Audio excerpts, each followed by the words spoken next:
Всем привет, Привет. доброго времени суток.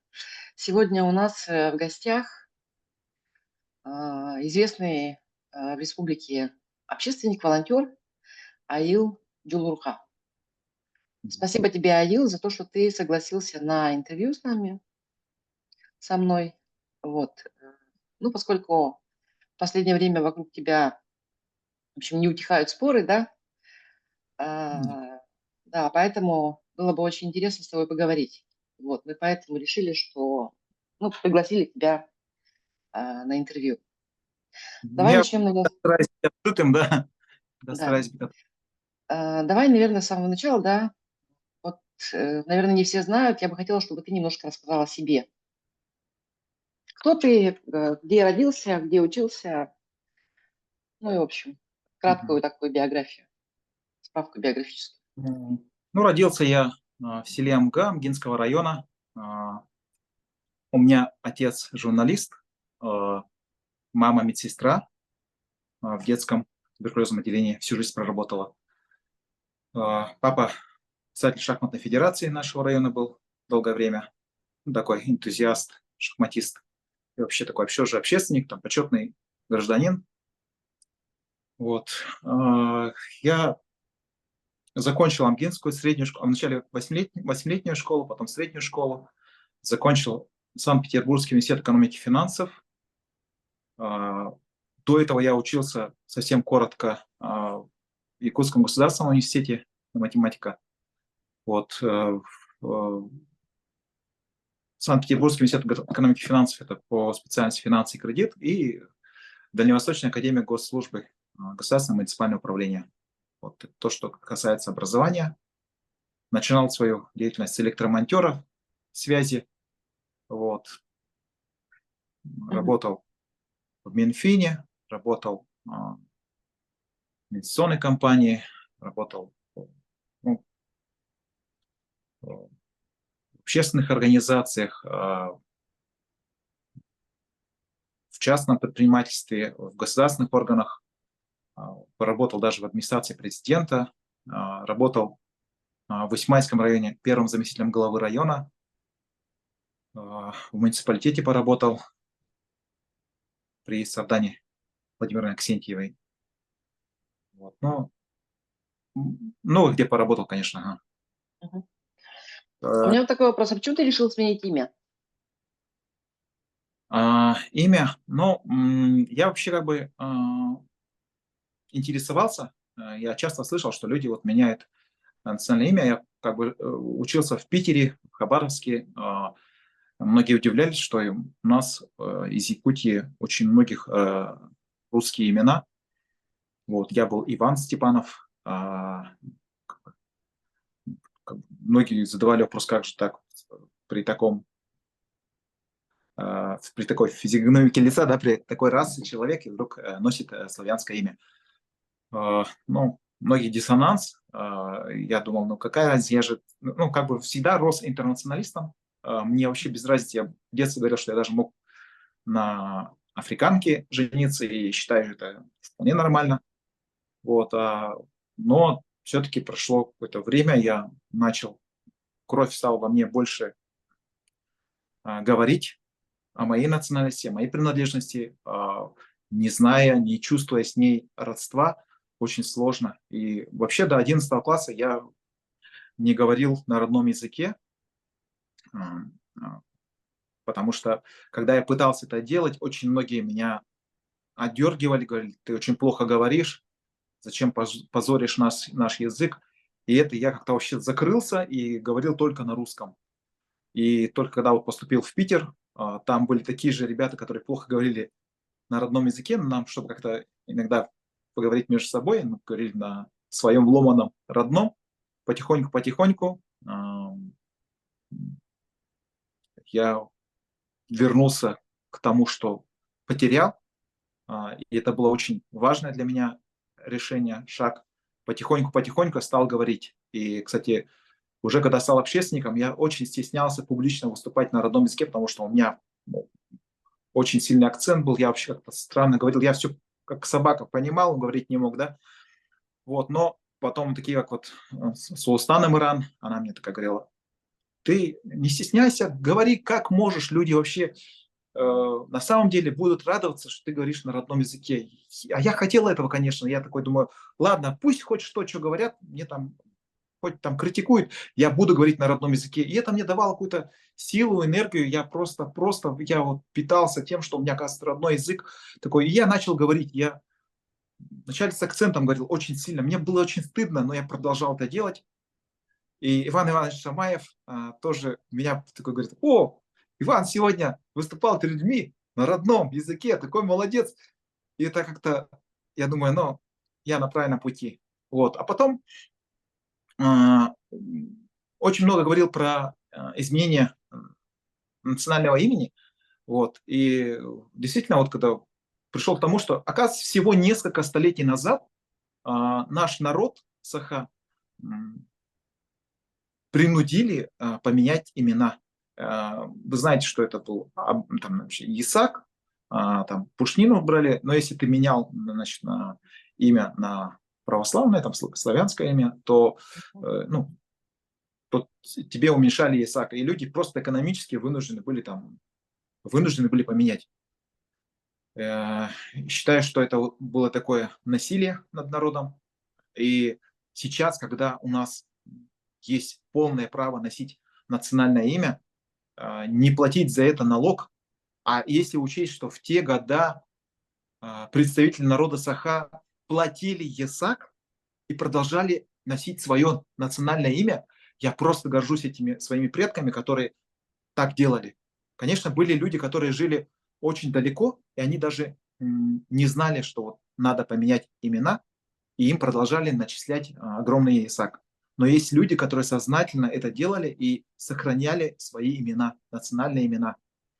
И я подумал, что если мои предки могли найти в себе силы, даже платить за право носить свое национальное имя, то я просто даже не должен сомневаться в том, что я поменять. Хотя мне было уже, наверное, 47 лет уже. Я перед этим еще где-то 3 года думал, ну, может, мне где-то тоже вот Султан Имран тоже, она же поменяла имя.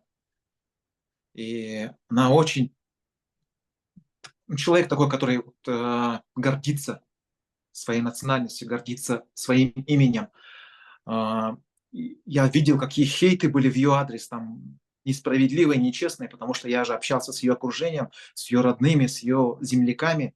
Я знаю, какой это был человек, и она Кем поменяла был? имя Есть? для того, чтобы не именно вот с позитивной стороны, а не для того, чтобы как-то вот национализм свой показать или там уйти от каких-то долгов там, ну или какого-то такого прошлого времени. У нее очень, я ездил на ее родину, мы общались там, где вот они вначале жили, потом я бывал с ней, ну, как по агитационной работе, мы были в местах, где она работала с мужем, а их семье очень высоко отзывались те люди, которые там работали, прямо говорили, что это вообще такие коммунисты, что вот такие настоящие честные труженики.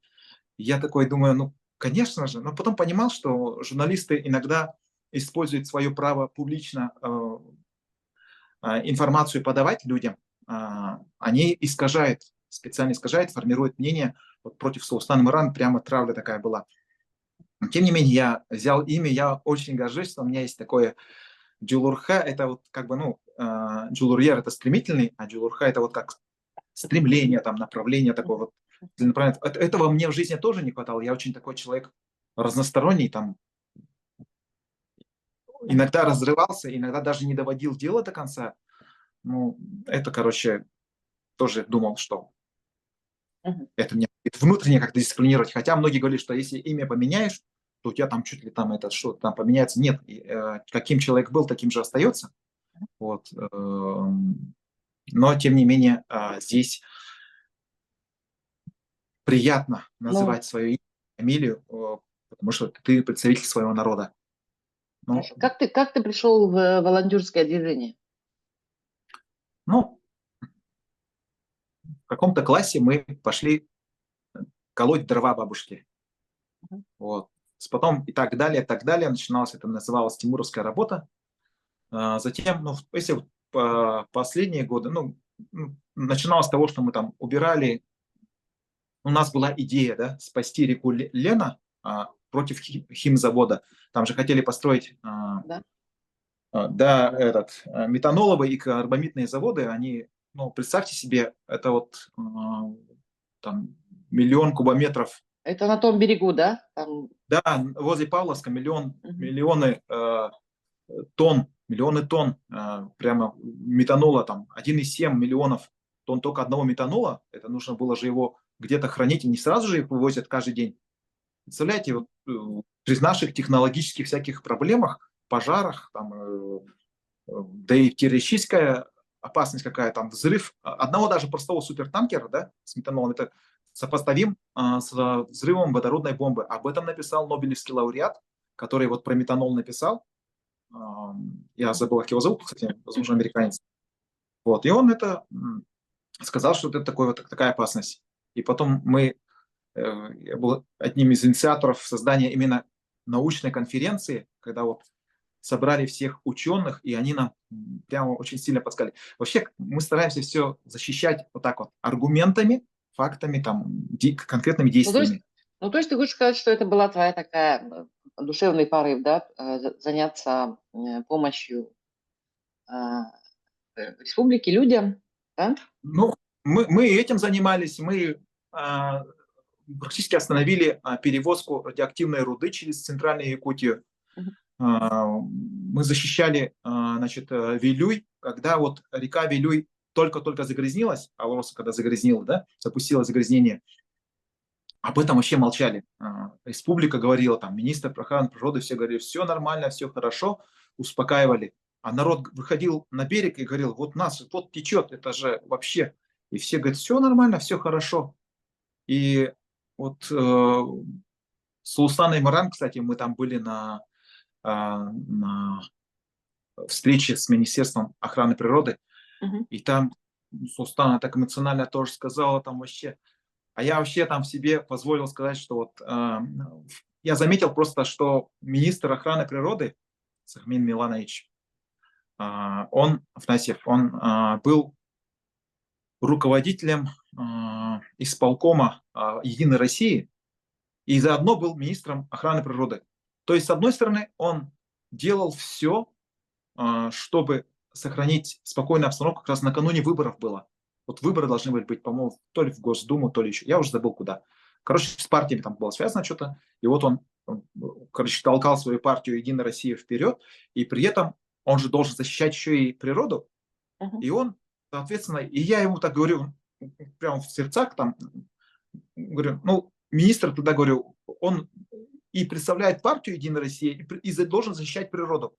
Так ты, говорю, так пусть, не, ну он там не присутствовал, но я сказал, пусть тогда лучше либо, ну, грубо говоря, одну из позиций возьмет, либо, как в том анекдоте, штаны одень, да, либо крестик сними, да. Вот. И вот эта фраза моего на видео сняли, и оно завирусилось, короче.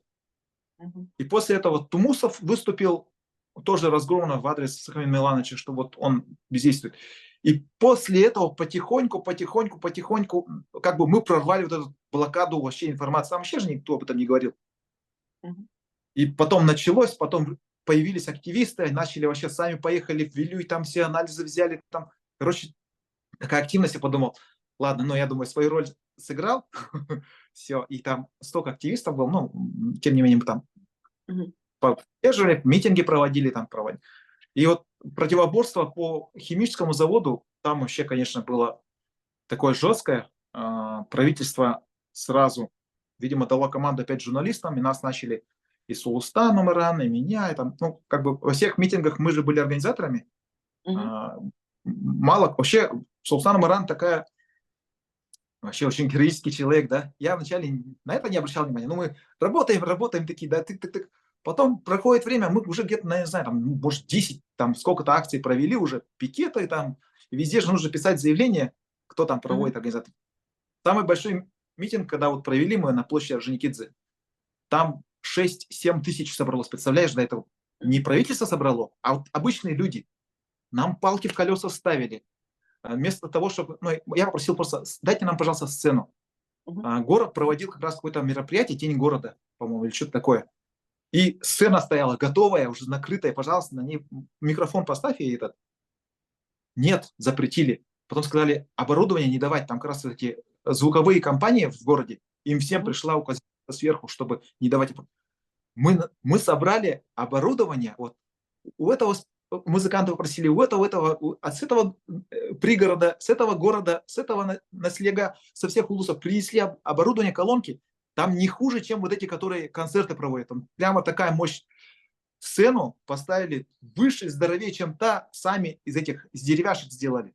Мгм. Вообще, в тот день должен был дождь быть, и он как бы так не пошел. В общем, сам Бог нам помогал, и у нас практически 6-7 тысяч собралось, да, и после этого обеден смеялся, все. Он себя даже опубликовал этот, ну вы же как раз коллеги, да, с ним. Да. Вот он опубликовал, говорит, 2 фотографии. Одна, мы за Крым, там была такая, ну, правительство проводило какой-то митинг, да, и там их Мгм. собралось, ну, такая, вот прямо на той же площади, одна и та же фотография, вот их и нас.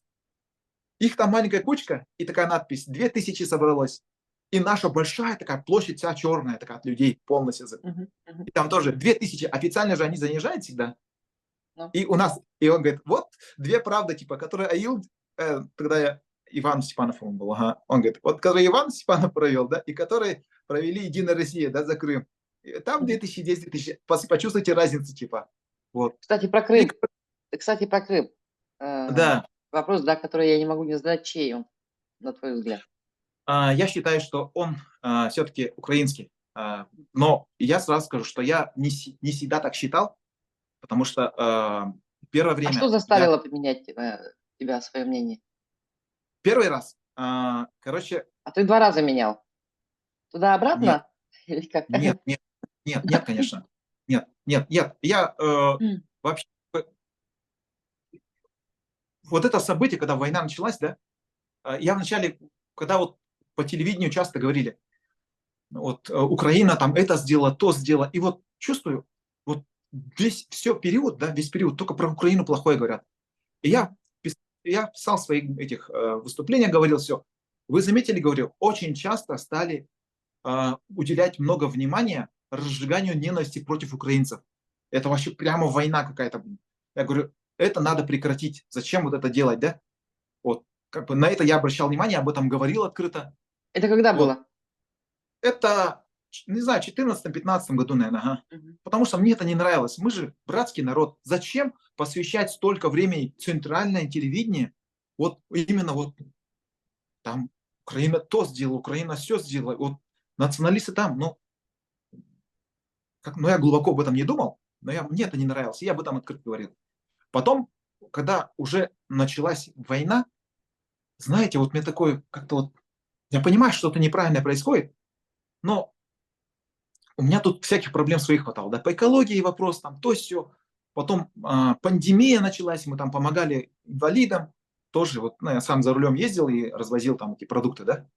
Мгм. Вот. Потом пожары начались, там тоже вот срочно надо этот, ехать. И как-то вот, ну, я тоже один из организаторов этого добровольческого движения. Давайте, типа, спасем наши леса. И там штаб создали вообще совместно, и Мгм. там вот единственное Ну, тогда то есть ты период хочешь был сказать, что ты забыл про Крым в этот момент? в то время, а еще было такое, короче, выборы начинались, и у меня спрашивают, «О, Крым чей? Я говорю, конечно, наш. Это как бы, ну, в том плане, что НАТО же наступает, говорю, это же чисто глобально, если подумать, все, это вот стратегическое место, где, это мы сейчас понимаем, что там НАТО стало больше, шире, ближе, да, вот, благодаря этим действиям, ну, этим ошибкам наших политиков, да, конкретно президента и всех вот этих военно настроенных людей. Но сейчас я потом, мне задали вопрос, чей Крым? Я говорю, наш. Это знаешь, кто мне задал? Этот вопрос мне задал, а, блин, наш земляк, он в «Новой газете», а, Заякин, А, Заякин, так, так. Заякин говорит, ага, я ему говорю, наш? Ну, потому что там, он говорит, все понятно с тобой, типа, короче. Я говорю, ну, как-то вот так вот. Потом он у Султана спросил об этом. Мгм. Султан ему сказал, конечно, Крым украинский. И я вот тогда подумал, а что есть еще второе мнение, да? И причем близкий человек мне говорит, что нет. То есть еще в те годы уже Султана говорил, что Крым украинский. Я такой, и я даже спорил с Султаной, говорю, Султана, говорю, вот сама подумай, вот Америка, там, Англия, там, Ну, Франция, понятно. Давай, и они давай, научились. да, да, можно очень долго на эту тему говорить. Вот я бы хотела вернуться все-таки к тому, что было, да, в 21 по-моему, год, да, у нас были пожары огромные, Да. да, и ты большой, ну, принимала в этом участие, да, движение тоже твое, да. Ну, я просто обратился к А, людям открыто, и да-да-да. поэтому первые 15 человек с ними И же еще вот, и поехал. да, и вот вопрос про как раз-таки Сахамина.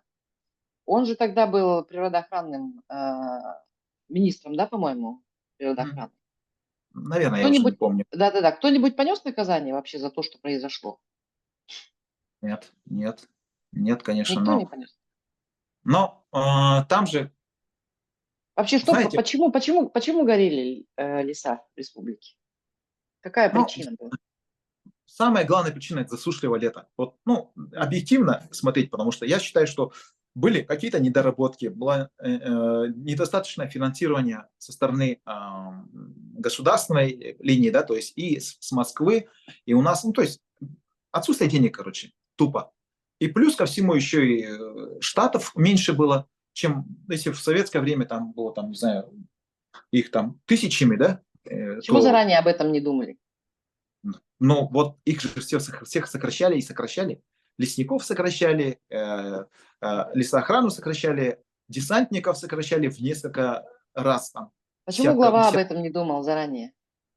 Почему у нас такие раздутые штаты чиновников, а лесников сокращают? Почему? Но Это же зависело конкретно от главы не, это было республики. по всей России, это было по всей России, но и нас это коснулось. Это, вот если сравнить с советским временем, это поменялось, да. Начиналось оно уже меняться не только при этом, допустим, да. Но вы хотите, наверное, именно про Айсен Сергеевича услышать Да. что-то там. Ну, я не могу его лично обвинять. Хотя у меня там было очень много, да, других моментов, которые я э, видел, что вот там запустили, допустим, пожар пошел, его вовремя не затушили, и он разросся там до огроменных ситуаций, которые соединился с другими соседними пожарами, да. То есть грозы там, это все грозы, там очень много, действительно, у нас сказать, сухих гроз, у нас воздух сухой, и засушливое лето было, оно просто там, ну, ждало такое там. Где-то люди говорили, что кто-то поджигает.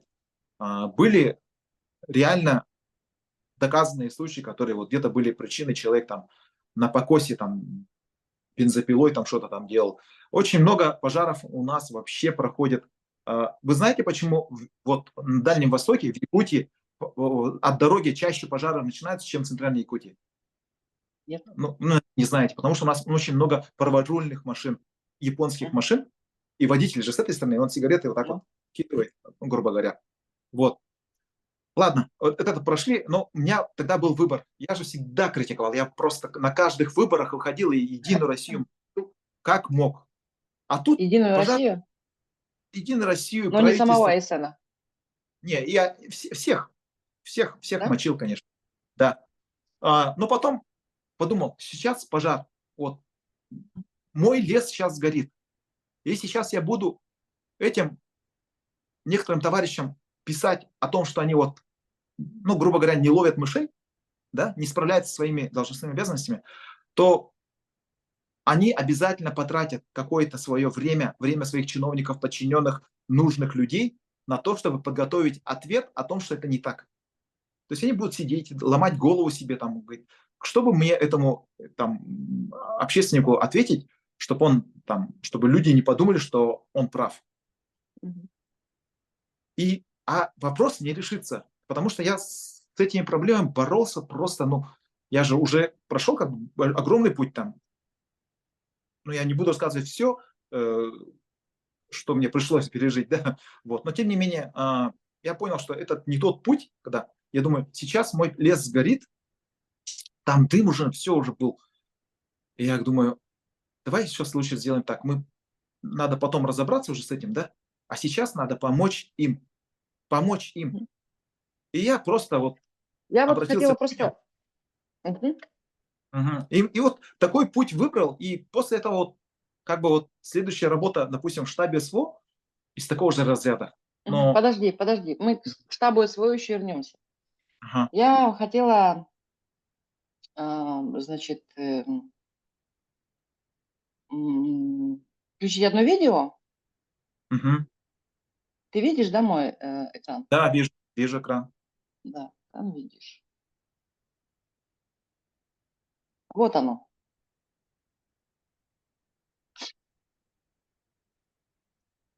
То есть мой Мгм. экран видно, да? Да, вижу. Добрый день, дорогие друзья! Я сегодня принял участие в обращении нашего Илдархана Айсена Сергеевича Николаева к Государственному собранию Ил-Тумен со своим посланием, в котором он довольно-таки объективно рассказал о состоянии дел, даже указал на какие-то слабости, над которыми стоит поработать. Это было такое открытое послание. Были, значит, где-то вехами указаны, какие достижения все-таки были, а они есть. И надо признать, что мало кто из руководителей нашей республики вот, действовал вот в таких тяжелых условиях, да, и в этих условиях работать, наверное, кратно тяжелее. И мне понравилось, что Айсен Сергеевич принимает вот эти проблемы как вызов, Но это такое и он их достаточно принимает, и комплиментарное он твое видео объединяет в наш народ, отношении говорит, Айсена давайте все Сергеевича вместе Николаева. будем больше Да. трудиться, Вот. мы А преодолеем эти ты трудности, возможно, говоришь о даже том, что используем ты вот возникшую ситуацию. э, относился к нему достаточно критично. Да. Вот. Но, конечно, я же рассказываю, что в тот момент был переломный, когда я подумал, я могу и продолжать дальше критиковать его, да? Мгм. Либо мы будем защищать наш лес Нет, совместными нет, нет, усилиями. нет, нет, нет, Мгм. подожди. Вот это видео было записано уже после того, как началась мобилизация. Это был, по-моему, прошлый год, Так 23-й это год. же вот недавно. Ну, Недавно. ну. А ты сейчас говоришь о том, что ты перестал его критиковать как раз-таки во время вот этих вот больших пожаров. Для того, Большие пожары, чтобы, да, для того, чтобы все начали делать. это же правильно. Были вначале пожары, потом началась мобилизация. А не так, Мгм. чтобы мобилизация была, я комплименты давал, а потом начались пожары, и я опять поменялся. Нет, я поменялся. Поменял отношения вообще, как бы, я же сказал, лучше вместе делать, чем просто критиковать, и бесполезно. От этого, знаешь, вот они просто потратят бумажку лишнюю, чтобы тебе же ответить. Мгм. Это, ну, я говорю, 21 год отчитываем, да? Мое Мгм. сотрудничество. Сотрудничество, я просто подумал, что зачем лишний раз спорить бесполезно, там, ругать их, критиковать. Им, знаешь, как с гуся вода. Им хоть Мгм. кричи, хоть что делать. Как, как говорил один политик наш якутский, да, если про Поэтому ты меня занимался рекламой выборов, да? выборов нет. А где там выборы? Ну, есть видео, где ты звал всех на выборы. На выборы, да, но я не за Единую же Россию звал. Просто на выборы. Да? Я всех приглашал. Я вот даже начиная с тех времен, помните, когда выборы Путина были, да? Мгм. Да, он боролся с Павлом Грудининым. Мгм. Вот. Мы практически возглавили общественный штаб. Был такой штаб Грудинина в республике, Ну. коммунисты. Но он такой символический был, что там люди Ну практически... да, ты потом писал, ты потом писал о том, что штаб Грудинина тоже как бы прижали, да? Я не знаю, Но были уголовные дела или не было, не было, но то, что разогнали, прижали, это точно. Ты об этом говорил. некоторых там даже, по-моему, вообще, Что? ну вообще они, у них сердце остановилось там, то все. У кого? Ну, вот, Это ну, в есть, республике было? да, как раз вот перед моим приездом Вот эти случаи меня как бы заставили задуматься. Здоровый, крепкий мужик, раз, и сердце остановилось. Ну, кто, например? Кто это конкретно? А, Эдуард Михайлович Романов. Очень такой ярый общественник, он Путина совсем не переваривал и открыто об этом говорил все время. Вот. Но он тоже работал с нами в штабе вот Грудинина, и мы, кстати, благодаря нашей работе мы стали такими, так сказать, чемпионами против Путина. Вот. Я открыто говорил, даже когда на площади Ленина выступал, говорил, что вот, Владимир Ну, Владимирович я не должен... видела ни одного твоего выступления открытого против Путина и против Николаева, честно Нет, говоря. есть против Путина. Это было на выборах, когда за Грудинина я говорил, что Владимир Владимирович должен уйти на заслуженный отдых. То есть, ну, так. И когда я даже об этом говорил на площади Ленина в Якутске, меня Губарев там в спину даже бил. Я ему говорю, ты что меня толкаешь? Говорю. То есть настолько аж люди боялись, когда я говорил. Вот. Но, ну, говорил. Но я понимал, что мне никто это не забыл, что мне это обязательно припомнят. Вот. Но тем не менее, я старался сотрудничать ради потушить лес. Вот. Понятно. Кстати, вот еще в том хейте, да, который в отношении тебя сейчас вот был, да, когда ты уехал и объявил об этом открыто, там говорилось писали о каких-то уголовных делах. Это что такое? В моих уголовных делах? Да, да. Да. Хулиганка, кража, да? Такое, Будучи школьником, мы с одноклассниками угоняли мотоциклы, катались. Угу. Но потом наша семья рассчиталась. У нас был очень хороший мотоцикл с коляской. Мы его отдали благодаря моим вот таким покатушкам. Вот. Это был вообще позор. У меня там получилось так, что у меня сразу 2 уголовных дела там, с разницей в месяц или 2 там. Через месяц после первого суда я уже 2-й раз подрался уже в Якутске. И 2-е уголовное дело за хулиганство. В общем, 17 лет я был уже 2 судим. И так как я был общественником, там, комсомольцем, я правильные слова на суде сказал, меня как-то чудом оставили на свободе. Я думал, что я уже все. Ну, понятно. Это про уголовное дело. Да. Но да. Кстати, об этом уголовном деле вообще никто никогда не говорил. Я человек открытый, я сам об этом перед выборами, когда первый раз пошел на выборы, я об этом в статье написал открыто в Якутске вечернем, в газете КМ, Эхо столицы, в ЕКТ.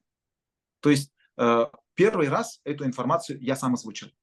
То есть это не было такое, чтобы кто-то там сказал, а вы знаете, что Иван Иванович? Нет, я вот открыто сказал, чтобы люди знали, за кого голосуют. Я вот дал им газеты, слава богу, разместили нормально. Понятно. У нас есть еще немножко времени, 4 минутки. Да, потом мы с тобой переподключимся. Я хотела спросить, кто тебя позвал, чье это было решение заниматься помощью мобилизованным? Ну, у нас очень дружный штаб по тушению лесных пожаров был. И наши девушки, когда узнали, у нас там женский коллектив, тоже есть очень сильно много таких неравнодушных женщин. И они говорят, наши ребята вот уехали, их мобилизовали ночью, никакой одежды, ни еды, ни даже обуви, там вообще ужас, их напередок даже готовы отправить, то есть все. Неужели мы не можем им помочь? У них даже спальных мешков нет, что-то там нету. И давайте поможем. И мы такие, и говорим, конечно, поможем. Как так? В чем дело-то? Ну, и вот этот костяк, он и стал костяком. Ну, то есть это было коллективное решение, да? Те же, кто тушил пожары, те же и этот. То есть это не было там, что Кремль там попросил нас, или что такое. Это было, мы поняли, что наших ребят просто бросают. Мы там параллельно много чем занимался, там и ребят от мобилизации, там студенты, которые не доформились, ездили к ректору, там договаривались с этими, там что-то, там у них какие-то правила были, которые не обойдешь там, хотя человек студент, но у них зачисления не произошло, там, то есть там я пытался как-то спасти ребят, там, Мгм. юрист. Как пришло, как строилась работа с властями? Потому Но, что без властей эту работу сделать, наверное, было бы невозможно. И вы но мы, контактировали с властями, и вы работали с мы ними напрямую, да, скорее всего? без никаких властей вообще на колесах собрал людей, сам же на своей машине и на машине добровольцев. Мгм. Поехали туда, начали тушить пожары, то есть все, я начал снимать, Но выкладывать. это с пожарами было, а с мобилизованными? Это государственная тема. С мобилизованными, да-да, с мобилизованными мы, вот, я, кстати, там тоже началось,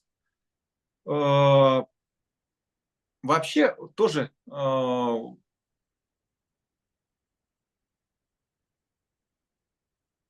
просто вот, Как строилась работа с властями? Вопрос. да-да-да, там с лосями было, потому что мы стали помогать на базе, уже создавшегося штаба по тушению лесных пожаров.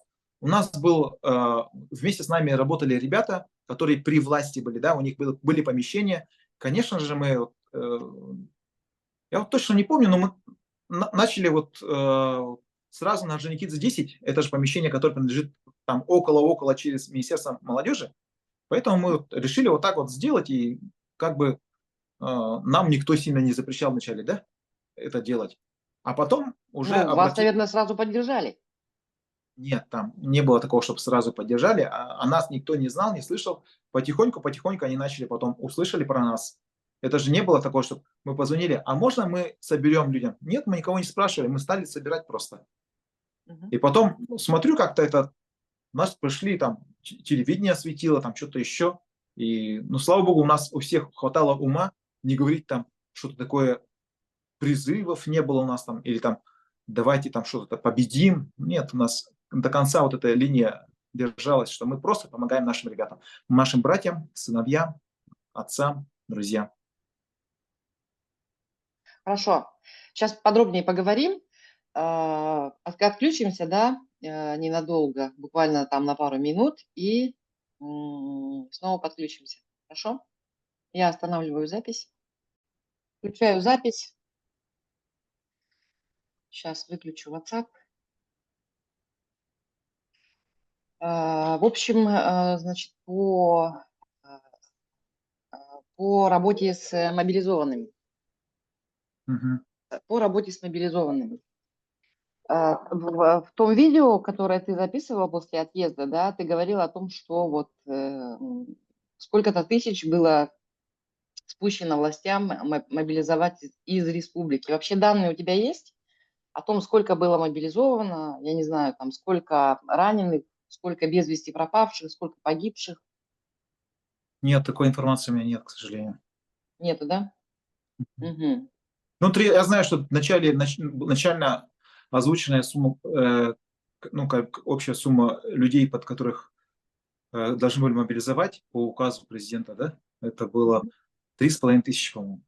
Что-то Угу. такое, 3,5. Угу. Потом из них мы же пытались вернуть тех, кого незаконно э, мобилизовали. У них было законное право не идти, а их мобилизовали там. Угу. И вот по ним мы тоже вели работу, юристы вели работу, и здесь совместно уже, ну, с правительством эта работа велась. Поэтому я был доволен, что хотя бы правительство подключилось, потому что без них у нас бы ничего не получилось. Угу. Но и у них без нас бы тоже не получилось, потому что мы оказывали помощь, и к ним армия как бы тоже относилась, вот этот регион нам помогает, но мы давай-ка им тоже пойдем навстречу. То есть Угу. я думаю, что... Но самое печальное в этом, что сколько людей они вернули, столько же они и забрали потом. Угу. Понятно. Добрали вот Мгм. той цифры, видимо. Ну, ты вообще к войне не относился как к войне, да? Но вначале нет. Потом, когда наши же стали уезжать, причем их... мы когда начали собирать вещи, мы успели только как бы, ну, голова этого такого длинного эшелона, да, людей, который улетал каждый день на самолетах, на бортах, там, может, не каждый день, каждую неделю, или там, не, по-моему, каждый день вообще улетали, и мы застали только вот ее хвост, да, концовку. И поэтому задача была, я лично думал, надо, ладно, здесь не успели, давай хотя бы туда отправим. Владивосток, там, Хабаровск, Уссурийск, там, не знаю, в Улан-Удэ, ну, где их вот как бы, по идее, должны были учить. Но В так получилось, Украину. что нет, об этом даже пока речи не было, потому что ребята, оказывается, сразу же напередок отправили. Те, кто вот в первых числах сентября, 20 какого-то там, 21-22 мобилизовали, их В уже последних числах. через неделю их уже, прямо в бой бросили. Ну, ты поддерживал войну, да, с самого мы начала? мы организовались 26 сентября, через, дней 5, наверное, там.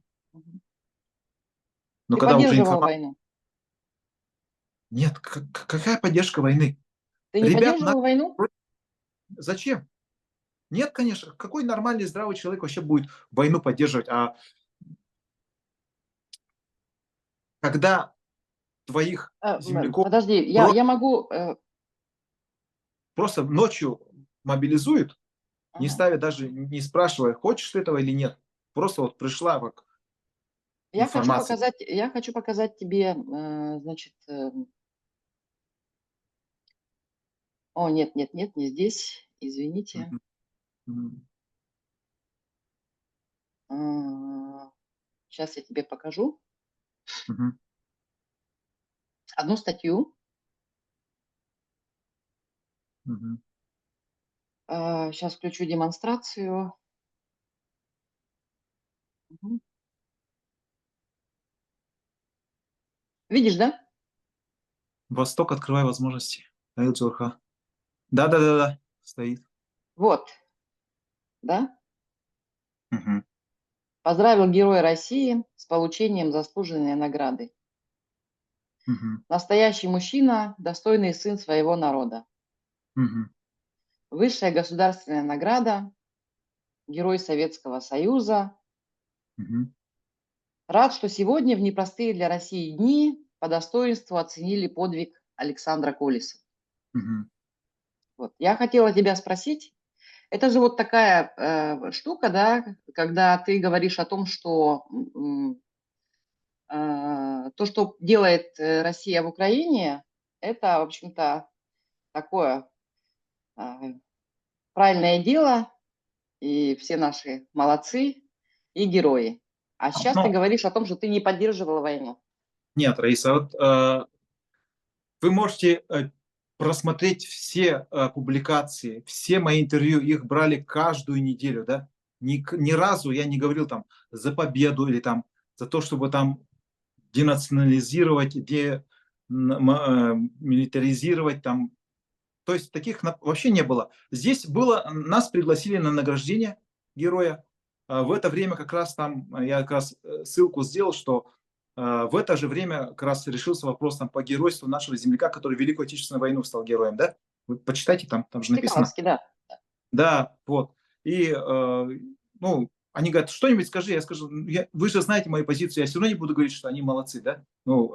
Что должны убивать, там что-то еще. Но за каждым общими словами ответил, но как они это преподнесли, просто на ходу вот так вот по телефону. Вырвали из контекста.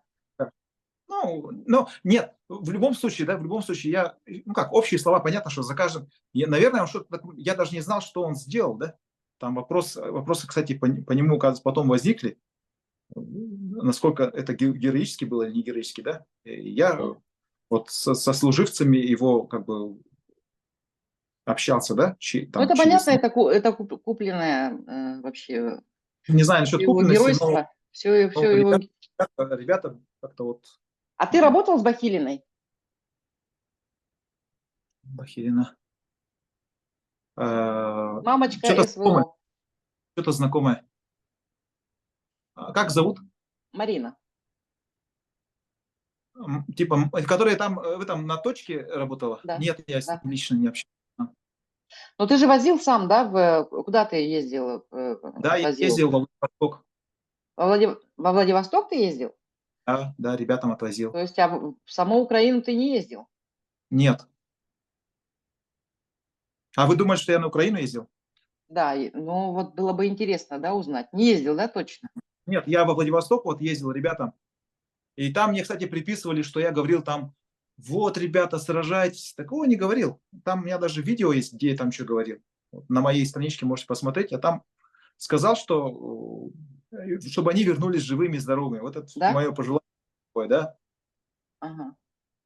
что из-за них переживает вся республика, что помогают предприниматели, бабушки вяжут носочки, там все Хорошо, молятся. я тебе хотела еще вот одно вот это вот видео показать, да, известное. Оно уже по всем соцсетям прошло. Мгм. Вот это вот.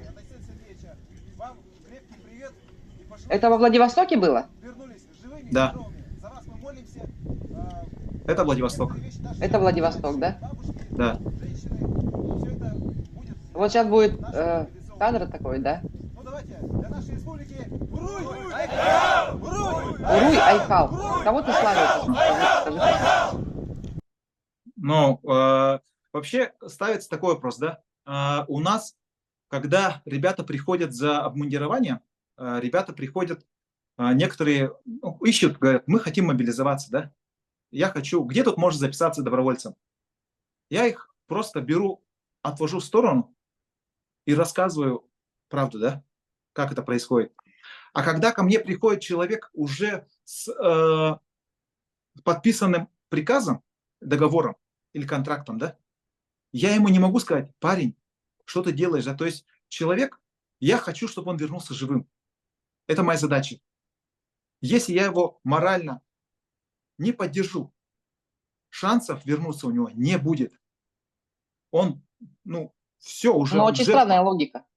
Но у меня такая логика. Так, Я не, подожди, хочу, чтобы они вопрос-то был такой. Кого ты славил? Уруй Айхал, славься кому? Кого славил? вернулись. Но это принято так у нас в народе. Поддержать, ребят. Уруй, Айхал. Да на день рождения можно сказать. Это не посвящается же, если на день рождения сидим. Мы же Подожди, не ну говорим, ты же Уруй, понимал, Айхал, если ты говоришь о том, что ты каждого отводил и там пытался его вразумить, ты же понимал, что те, кто это не... оккупационные войска. Оккупационные войска, которые убивают мирных жителей Украины Но не надо говорить, что и защитников. все бойцы, которые уехали из моей Все республики, бойцы. они убивают мирных людей. Не надо так говорить. А что они там делают? Я больше чем уверен, что они лежат в окопах и бьются. Все, что они делают. Бьются? Да, да. С кем? С противником. Для них это противник. Как вы себе представляете, что он мирных жителей там убивает? Конечно, он воюет на самом деле, да? Он воюет. Но у меня тоже был такой выбор, да, пойти. То есть Украина для нас противник? Для человека, который в армии сидит в окопе, да, у него нет выбора. У него есть выбор. Либо сбежать, все. Во-первых, да, можно сбежать. Можно туда не пойти. Но вот это другой вопрос. Это же человеку, который воспитан в нашем, во всяком случае, наше поколение, да? Нам как сказали? У меня был момент, когда я чуть не ушел даже. Знаете, как Куда? это? Пришли, сказали, если, на СВО, нам сказали, если от семьи... Это СВО все-таки или это война? Тогда было, так она называется, война, конечно, на войну. Но по привычке я всегда говорил СВО, потому что кучу раз интервью давали, мне прямо переписывали, говорят, Аил, лучше перепиши, потому что у тебя там уголовное дело будет, все время вот так вот, ага. Ой, назвал войну войной, но не называй, неважно, короче. И вот нам сказали, если ты бережешь своих детей, сыновей, братьев, ты лучше сам запишись добровольцем, не добровольцем, запишись там или добровольцем, или контрактником, тогда с твоей семьи уже твоих детей не будут трогать. И когда такой вопрос поставили, у меня было первое желание подумать о своих детях, да, и пойти туда, чтобы мою семью не трогали. И многие старшие поколения вот на это купились, понимаете? Но у меня немножко ума хватило, я пошел, спросил у тех, кто занимается вот этими, да, делами солдатские матери. Спросил, говорю, есть ли такой приказ внутренний, там, указ или что-то такое, или правило такое, по которому с одной семьи нельзя забирать двоих? Он говорит, нет, такого правила нет. Я такой думаю, то есть я сейчас уйду на СВО, убивать защитника своей родины, да, то есть, украинцы же защищают свою родину, Вот представь себе, если бы на нас напали, мы бы защищали свою родину, правильно? У них благородная позиция, и я его должен убить. Вот здесь я понимаю, но Ну смотри, вот ты когда говоришь о том, что вопрос... это благородная позиция, и тем не менее ты собираешь деньги оккупационным войскам, собираешь квадрокоптеры, там, приборы ночного видения, да, для того, чтобы они их убивали лучше. Квадрокоптеры – это тоже, в общем, средства, которые помогают Нет, убивать. нет. Мы квадрокоптер... И говоришь о том, что ты, и украинцы в том числе, в тот же момент украинцы у тебя братья, братский народ. Вот я, допустим, себе не могу позволить сказать, что украинцы мой братский народ. Это соседнее государство, соседнее с Россией государство. Вот. И для меня, у меня просто язык не повернется назвать украинцев братом. Мы соседи. Это совершенно другой народ, независимый народ. Да, российская армия, оккупационная армия, 100%. Раиса, вы просто слишком молодая, чтобы понять меня. Вообще, я воспитывался в интернациональное время, когда Советский Союз был союзом братских народов. И здесь я, конечно же, все равно буду продолжать считать, что здесь столкнули два больших народа, да, в том числе Кто? русский и, Кто столкнул? не считая даже Саха, да, два братских народа, их просто столкнули. И А кто столкнул-то? я считаю, что есть третья сторона сыграла большую роль. Кто? Какая?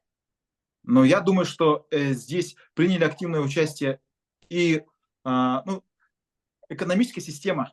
Россия, она большой конкурент для США, для Англии, ну, для, грубо Именно говоря, поэтому ты сейчас находишься в США. Нет, я в США нахожусь именно потому, что здесь здешние законы не преследуют за то, что я открыто об этом говорю. Если я считаю, что Соединенные Штаты, Англия несут ответственность за... Не слышу вас. Я не слышу вас. Не слышу вас. Звук не убирайте. Звук. Нет? Это у Звук. тебя звук выключен. У меня звук включен. Не знаю, что вы там сделали, но, в общем, еще раз говорю. Я повторю, да? Проблема со звуком. Что такое? Слышите меня? Я сейчас вас слышу. Алло. Слышно? Сейчас. Вот. Да. Давайте я еще раз повторю. Вы не специально же это делаете, да? В смысле? Ну, вот этот звук уходит куда-то. Нет. Я вообще не трогала ничего. Ты же видел. Ага. Считаю, что вот сейчас идет очень жесткая конкуренция вообще за мировой рынок. После этих событий, и Америка, и Англия, и, как бы вообще коллективный Запад, он все-таки для себя определенные позиции отвоевал. Рынок российский был уже поделен, перехвачен, и конкурента одного устранили. Я об этом точно не знаю, я же не сидел, не видел, кто кому какие поручения дает, да?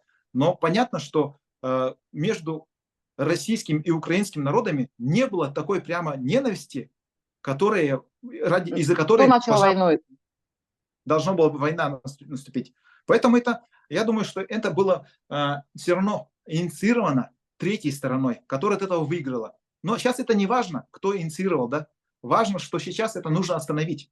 Потому что каждый день умирают люди и с украинской стороны, и с нашей стороны. И мои братья тоже умирают. А ты с украинцами вообще разговаривал или нет? Хоть с одним украинцем ты поговорил? Мы здесь дружим. Мы здесь... А ты им рассказывал о том, что ты отправлял в том числе и приборы ночного видения, и квадрокоптеры, собирал деньги на них, чтобы отправить их в Украину? Не придумывайте, что как будто бы я там прицел отправлял, да? Или там, ты собирал деньги на это. Я деньги собирал только на антидроновые ружья. Антидроновые ружья, которые спасают от дронов. Это немножко другое. Вы меня как будто бы что-то чуть не убийственные какие-то вещи отправлял туда. Вот есть видео. Вот есть видео. Угу. термос, ремни, бинокли, квадрокоптеры, приборы ночного видения, рации. Это Для нам, чего они нужны? по списку, который мы Ну, то есть отправляли, ты собирал на это деньги.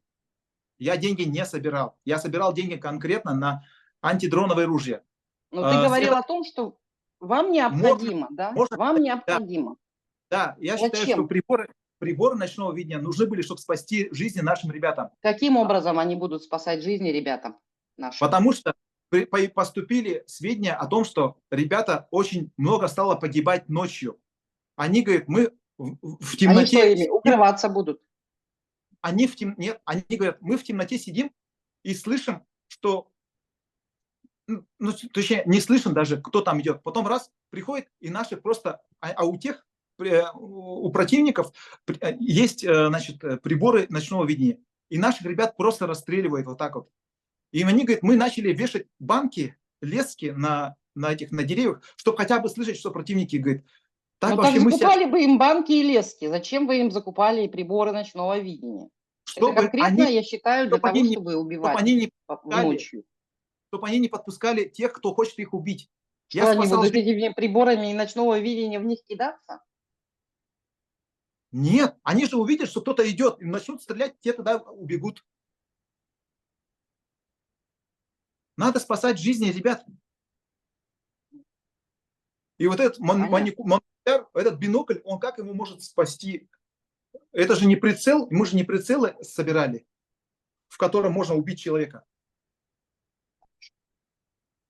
Это как раз таки и называются прицелы, да? Вот смотри. Нет.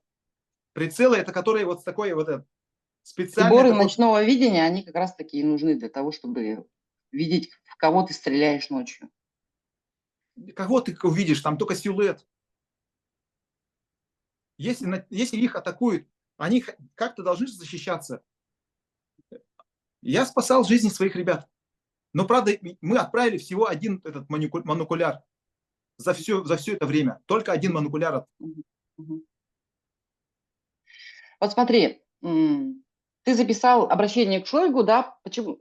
Ты говорил о том, что, значит, на тебя возбудили какие-то уголовные дела. Это правда или нет? Или я как-то неправильно поняла? Ну, ко мне пришел полицейский и взял у меня показания. То есть у тебя сведения о том, что на тебя заведены уголовные дела, и когда ты преследуешься, нет? Уголовного дела я не видел. Но я понимал, что как раз там приближались выборы президента, и тут один общественник уходит из жизни, второй общественник из жизни уходит.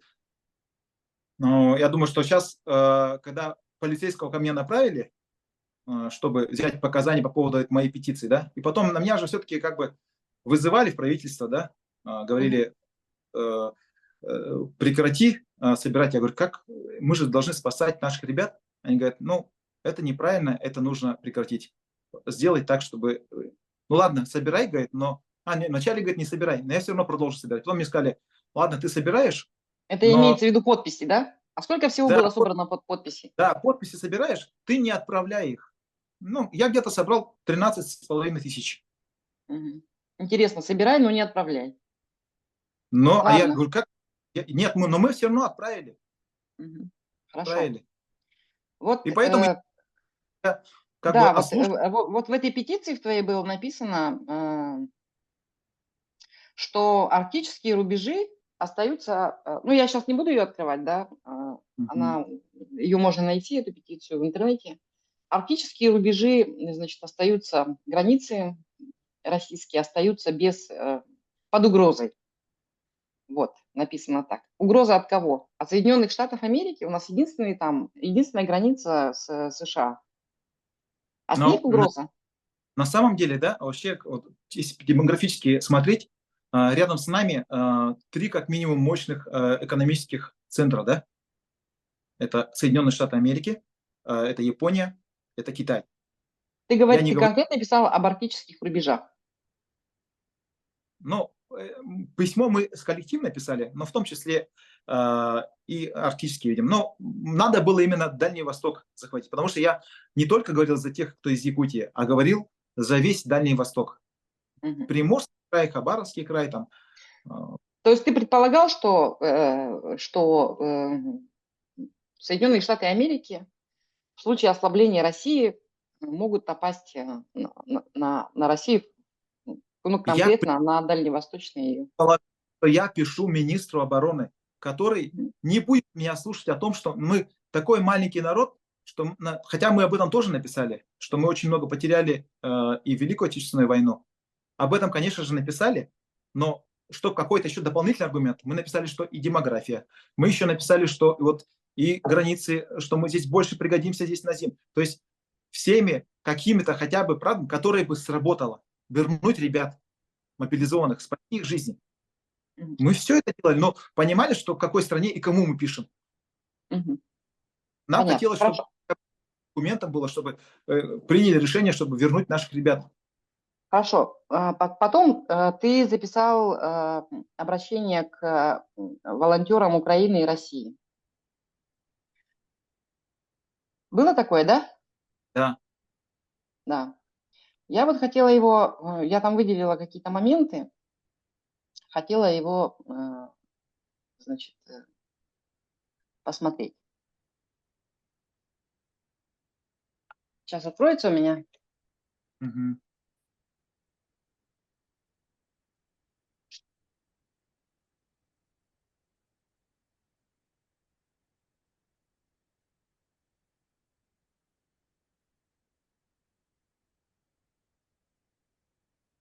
Ну вот ты пишешь, значит,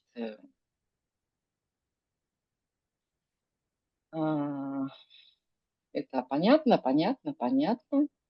Задействовали республиканские власти. Это о чем? Ну, я же говорил вам про то, что мы вернули ребят. При помощи республиканских властей. Да, вот этих, но они потом все равно их дослали же. Там же написано. Забирали новых людей, правильно, да. Вот. Я как волонтер, вот у меня конкретно вот к этому вопрос. Я как волонтер хочу спросить волонтеров Украины и России. Как вы думаете, до какой цифры жертв и убитых горем родных продолжат воевать наши политики? То есть это вот твое личное обращение, это не коллективное, да, как вы Шойгу писали? Нет, к сожалению, я не советовался с волонтерами, я к ним обратился, поэтому. Это вот твое личное, да, получается, обращение? Мое обращение, да. Да, и ты хочешь сказать, что в войне виноват, значит, ну, Путин, понятно, еще и Зеленский, да? Воевать наши политики – это что? Это Я Путин считаю, с Зеленским воюет. Зеленский с Путиным воюет. Между странами начинается тогда, когда дипломатические усилия себя, ну, короче, когда они провалились и когда они обосрались, грубо говоря, дипломаты, после этого начинается война. И я считаю, что Россия, в первую очередь, да, как более мощная, такая, имеющая какие-то кучу рычагов, она просто тупо силовой вариант выбрала. У нее должны были... Нет, там конкретно написано, до каких пор будут воевать наши политики. Нет, вы сейчас спросили, Зеленский ли виноват в начале войны? Я считаю, что вот давайте не будем путать начало и как закончить, да? Начали войну российское руководство. Путин лично, там, не знаю, его окружение или какой-то, может быть, Путина нет, а есть какой-то коллективный Путин, который за него принимает решение. Я вот не знаю, я же не провидец, точно не знаю, кто там принимал решение, да? Но так или иначе, 22 февраля, да? Да, февраля 22 года. 24 февраля. Государственную границу и начали боевые действия, там, начали атаковать ракетами. Там, то есть, но начало, ладно, это большое, ну, это преступная ошибка. Ну, то есть Зеленский что должен был, по-твоему, сделать? Сложить оружие Зеленский- и сказать, давай садиться за стол переговоров? Сейчас должен остановить, все сделать для того, чтобы остановить боевые действия. Зеленский? Зеленский и Путин, естественно, два человека, они должны договориться. Сейчас просто настолько сложная ситуация, что я даже, вот когда обращался... Я не думаю, что Зеленский должен с кем-то договариваться. Я думаю, что Зеленский должен победить. Именно поэтому, да, сейчас идет такая большая помощь. Раиса, вот когда вы говорите победить, я Победить. никогда не говорил, что Россия должна победить. А вы говорите, что сейчас одна страна, в принципе, для В меня этой считается... войне, которую Россия начала на территории Украины, должна победить Украина. То есть страну, в которой вы родились, ее должны победить? Конечно, она же агрессор. А вы Она допускаете, агрессор. что Россию можно победить? Еще раз? Я считаю, что... Давайте я Еще не раз, буду... вопрос еще раз, я отвечу. Вы считаете, что Россию можно победить? Россию можно победить. Ну, вот очень вредно думать, что Россию можно победить, да? Почему Россию, вредно? Кому это вредно? если только физически устранятся эти... Когда умрет Путин, грубо говоря, да? Или там физически уйдут из жизни вот это люди, принимающие решения, которые настроены на войну, да? Только тогда, вот, может быть, политики что-то там какой-то произойдет, потому что Зеленский не хочет физически там, с этим встречаться. Но даже когда к волонтерам я обращаюсь, да, я понимаю, А вот что... подожди, ты писал это обращение к тем людям, у которых на этой войне значит, под Именно. бомбежками российской армии погибли у детей руки, ноги отрывает, родители. Ты вот им писал обращение? Если бы меня сейчас не перебили бы, я бы сейчас об этом сказал, да? Даже сейчас, когда я обращаюсь к волонтерам, это такая сложная ситуация, да? Представьте себе, вот как вы сейчас обрисовали, человек, у которого даже, может, в лучшем случае там с увечьями родной человек вернулся, да? Но он уже не сможет им помогать, работать. То есть это большое горе. А если убили человека, это вообще же... Поэтому после этого разговоры вообще как-то не представляется возможным. Как можно после этого разговаривать? И я вот считаю, что именно в этот момент люди должны вспомнить про вообще любовь к своим ребятам, к тем, кто еще пока Своим ребятам? руки, ноги, который руки-ноги сейчас не потерял, который еще не погиб, который даже не ранен, не контужен, и психологическую травму, может быть, еще не пережил, их Эти спасти. люди, ты знаешь, да, я вот на твои слова тебе хочу показать. Мгм. Это я закрою, это я закрою. Ты видел это видео? Ой. Куда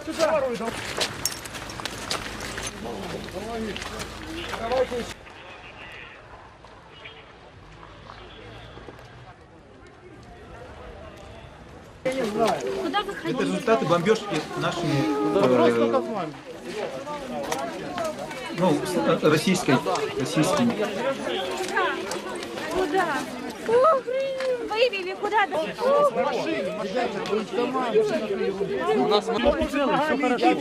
пролетело. Мама, что? Все. Заходите. Тихо. Мгм. Ты видел это видео?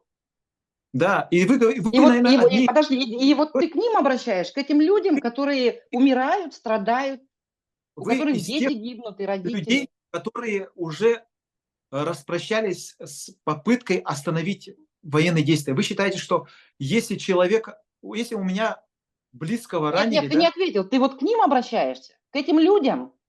я обращаюсь к волонтерам, еще раз говорю, Ну, к волонтерам, но это которые- жители Украины. Это Да. жители Украины, которые теряют своих родных. и они этого хотят остановить. Вы думаете, что они не должны останавливать? А ты подожди, ты с украинцами не разговаривал. Ты не Я понимаешь, каким образом они хотят остановить войну. Ни один украинец не согласится сесть за стол переговоров с Путиным. Ни один. Ну, вот именно, что сейчас вот на фоне этой ненависти кажется абсурдом вообще вопрос ставить о том, что можно перемирие сделать. Это путинская пропаганда. Сесть за стол переговоров. Нет, это не путинская, Да. это человек, который Это использует Путин. путинская пропаганда. Сесть за стол переговоров. Раиса, вы путаете способность Путина использовать это для того, чтобы решить продавить только свою, как сказать, свой вариант перемирия, да? Вы не, вот, как, детской логикой тоже не руководствуетесь. Мирная инициатива, она не в том состоит, чтобы не использовать слово «мирные переговоры».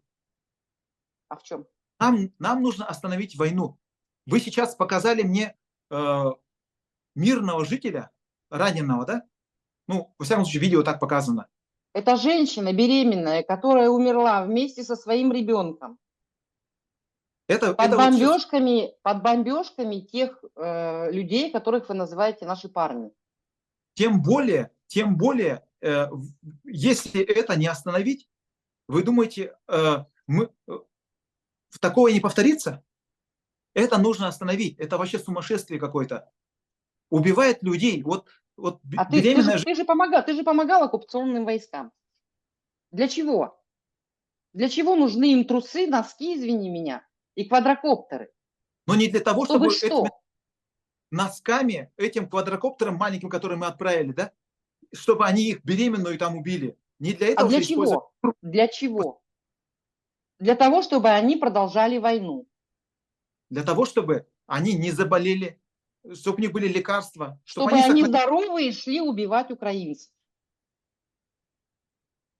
Для того, чтобы сохранить жизнь нашим ребятам, я это помогал. И я для считаю, того, что чтобы они живые убивали украинцев. Чтобы они живыми вернулись. Пока убив как можно больше украинцев. Нет. У нас вообще... Мы же молились не за победу. Оккупационным войскам заключается в том, чтобы оккупационные войска как можно дольше оставались в строю. У меня не так много земляков туда поехало, да? Но это для моего маленького народа очень много. И я должен... Очень много. Я должен ценить каждым человеком.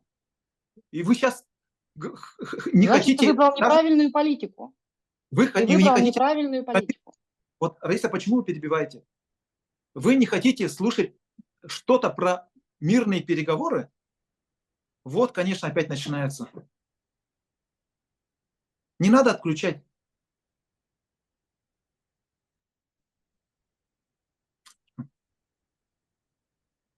Алло, слышно? Как только вот что-то не хотите, отключается, да? Я вообще ничего не трогаю. Ну а почему звук-то уходит? Я не знаю. Проблема с наушниками. Ну вот, все-таки с наушниками вашими. Еще раз говорю, вопрос. Вы не хотите слышать про мирные переговоры, потому что такое несправедливое отношение. Но и также думают же практически 99% жителей Украины. Также думают практически те, чьи братья и сестры. Многие сейчас уходят на войну. Думаете, чтобы они победить Украину и уходят на войну? А зачем?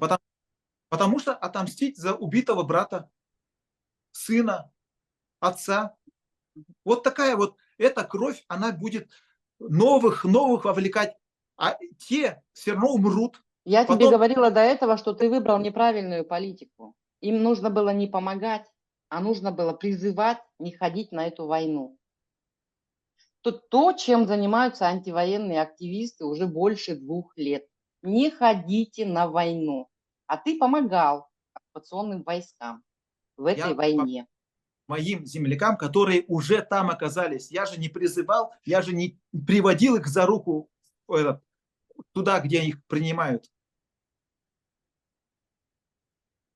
И то, помощи, они все равно думают, что это все очень легко, они выживут. Да? И выполнят свой, как они говорят, долг. Ну, в советское время же так воспитывали, что вот ты должен. Угу. Именно так и делалось. Но я понимаю, сейчас нужно все равно не замалчивать, как вы сейчас Слушай, а вот ни в одном твоем обращении нет никакого, ни одного слова о том, что вот, извините нас, как ты говоришь, братья украинцы. Я считаю, что мы еще долго будем, долго будем у них просить нас простить. Я тоже от имени всех моих земляков приношу глубокие извинения. Они никому не помогут, никого не утешат. Но я это скажу, потому что я считаю, что та война, в которой наших ребят силой, обманом и где-то даже пообещав вознаграждение, зная, что они в бедственном положении, да, вот это обман, игра на деньгах и насилие, просто насильно моих братьев вовлекли в эту несправедливую войну. Я за это приношу прощения. Меня никто не уполномачивал, имею ли я право так говорить, но я от себя лично прошу, я не за весь народ говорю, но я от себя лично, я был глубоко вообще, мне будет всегда стыдно за то, что мои земляки в этом участвовали. Но я не могу быть против своей страны. Я не могу быть против своих братьев. Если я увижу даже пленного, который будет нуждаться в моей помощи, я ему буду помогать все равно. И неважно, и украинцам, и нашим.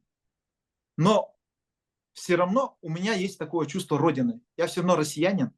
И я все равно там не буду хаять, потому что, как сказал Шевчук, Родина — это не часть тела президента. Да. Значит, мы записываем с тобой интервью,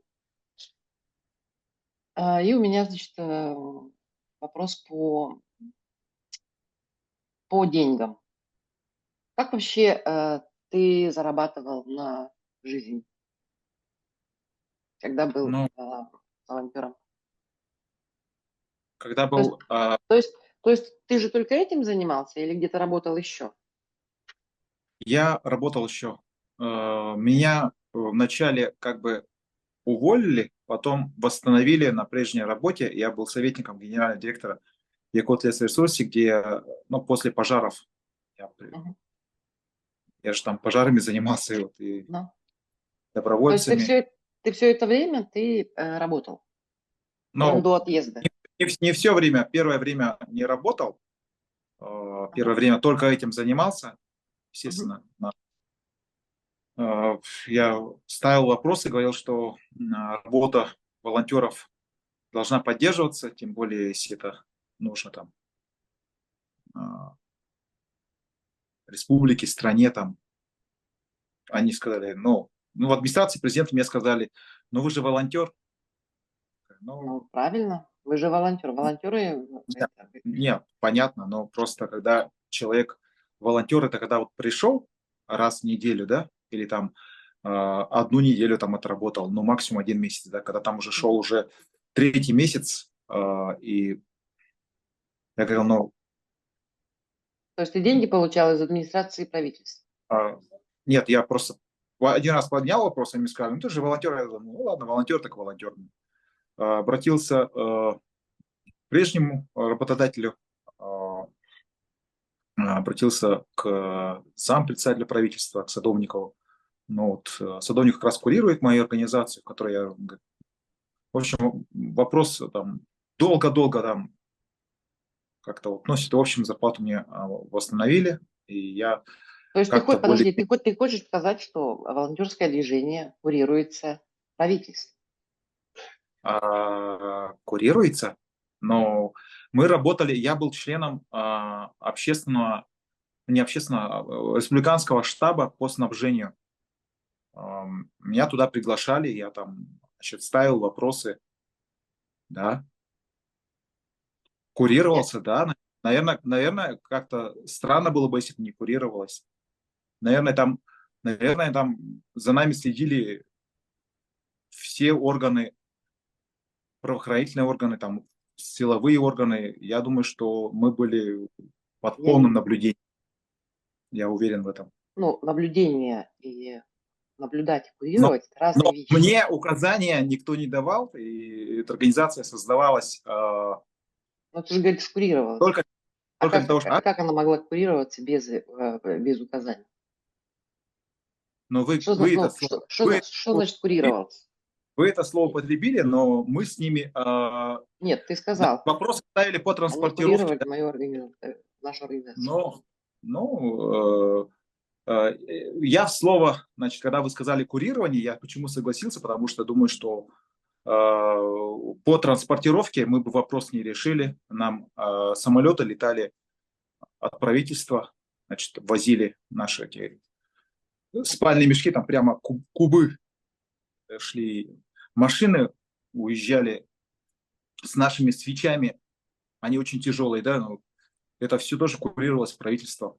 И сказать, что нет, я работал только вот чисто на инициативе и на возможностях народа, нет, конечно. Да, я А сколько ты работал... получал, если не секрет? Зарплата? Да, 60 тысяч. 60 тысяч. Мгм. А сколько всего денег было собрано за то время? Я не говорю про пожары, я говорю с момента, когда вот ты начал собирать деньги военные. Сколько денег Но у нас было собрано в республике? в республике не знаю. Там собиралась Хорошо, твоей куча организации. фондов, и те деньги, которые направлялись для нашей организации, у нас было два счета. Один счет это был в фонде поддержки Донбасса, куда перечисляли деньги, но я как бы, счета нету, я говорю, отправьте вот на этот счет. И они говорят, ну вот хорошо. Отправили ту сумму, а эти деньги могли, использовались, допустим, там, не по нашим, допустим, не на покупку там, например, матрасов, этих спальных мешков или что-нибудь такое, а на покупку шли уазиков там или там еще чего-то там.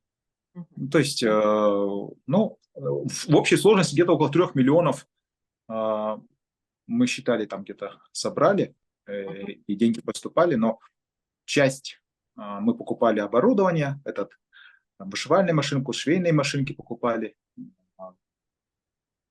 материалы там. Очень много денег уходило первое время на продукты, потому что в первое время продукты отправляли вообще. Но потом уже, как бы сказать, что там уже с едой нормально. Лекарства на лекарства. А сколько денег поступило на твой личный счет? Но у меня таких данных сейчас нету. Я весь отчет оставил в штабе. Он у меня опубликован на моей страничке. Он сейчас в доступе. Говорят, что вот АИЛ, может быть, деньги какие-то там, то, что он опубликовал, мы типа по ним отчет имеем, а может быть, он там собирал помимо этого. Вот такие вот подозрения мне высказывали журналисты и там, мне так кажется, провластные боты, да? Вот. Но по ним, скажу так, каждая транзакция, она мною отражалась прямо на моей страничке. Даже были моменты, я такой думал, так, в день моего рождения, оказывается, там кто-то из одноклассников бросил клич, или там выпускников, и они там кто-то по 100, по 200 рублей отправляли. Я не знал, кто это мне отправляет, выпускников я же всех не знаю, 90-х годов. И поэтому всю эту сумму я отправил, зафиксировал, отразил в своем отчете, чтобы не было, чтобы никто меня потом, не дай бог, потому что мы раньше часто делали это, да, собирали деньги на то, чтобы вот против химзавода, там, защитить реку Амгу. И каждый раз это такой щепетильный вопрос был, что все равно у кого-то какое-то подозрение оставалось, говорит, а вот АИЛ, типа, а не использовал ли наши деньги, а не разбогател ли он на них. То есть я понимаю, это такая большая ответственность, я не хотел, даже вот я просил, через Анну Зиновьевну в свое время на Амгу собирали, она не хотела, я ее уговорил, ради Амги, говорю, иначе как мы там будем. И вот в итоге даже ее обвинили. Она вообще кристально чистейший человек, да? Вот. У меня, понимаю, что я в 17 лет 2 судимости имел, да? Одна из них угон. То есть это тоже не говорит о том, что я был кристально чистым человеком, да? Но у меня есть принцип, ну, где-то вот все-таки я это услышал, что человек должен сохранять честность даже до такой степени, что даже листочек А4 с работы он не должен брать. Вот на таком Ну, то есть уровне ты хочешь даже. сказать, что ты ни рубля не взял.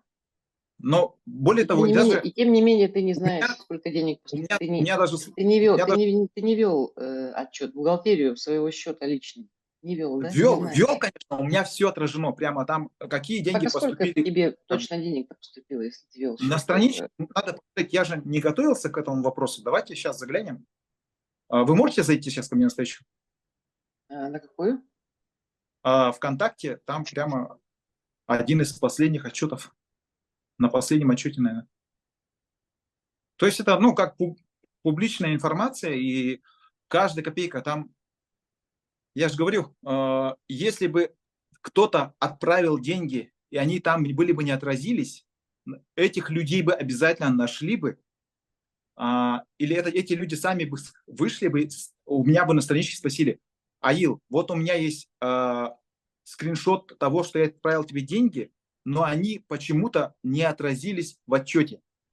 Ты забыл или ты их украл? Ну, хотя бы, ну, какой-то такой вопрос могли бы задать, да, чисто по-человечески. Вот такого нет. Почему? Потому что я каждую копейку отражал. Более того, у меня был даже как бы момент такой, что ну, у меня машина, я на машине ездил, да, своей, и дистанционка, ну, знаете, что на морозе она часто у нас в Якутии размораживается, и она меня села, и я с утра до вечера, когда на работе, ты просто не успеваешь в магазин зайти и купить батарейку, и чтобы выйти, открыть машину, там нужно было там манипуляции провести, постучать, там, даже остановить соседнюю проезжающую машину, чтобы вытащить батарейку, вставить и открыть машину. Хотя у меня в штабе там тысячи Здесь пальчиковых, мизинчиковых я батареек зашла лежат. я зашла на Да, твою страничку. да, и Здесь есть вот даже, отдельные чеки даже по в операциям принципе, отдельных людей. А да. полного отчета, сколько поступило, нет. Как же, а на самом низу, в самом низу, То есть это она у тебя большая страничка. Где там конечно, самое? Я смотрю там очень... фотографии. Нет, там открываете текст, он там сам открывается список, список, список, и в самом низу. Итоговая, которая через фонд ушла. М. Мгм. А текст какой я должна открыть? А? Текст какой я должна открыть? Там, где отчеты идут, там прямо фамилия такая-то, столько-то рублей, фамилия такая-то, столько-то рублей.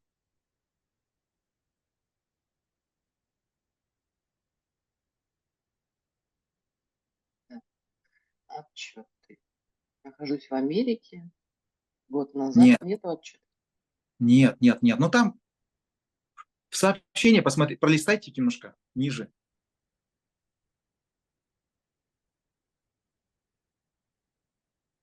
Благодарим Алексея Григорьевича П. за финансовую помощь нуждающимся землякам. Нету отчета.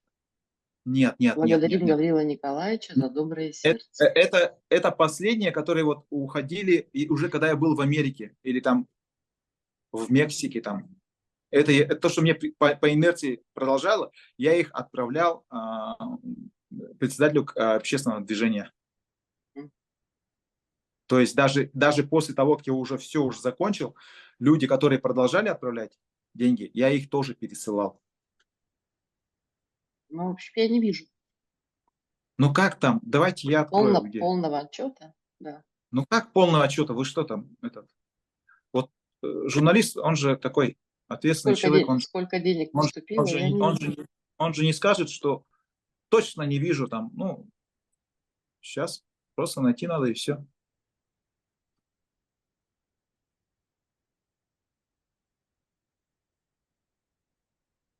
Сейчас я с другого телефона открою.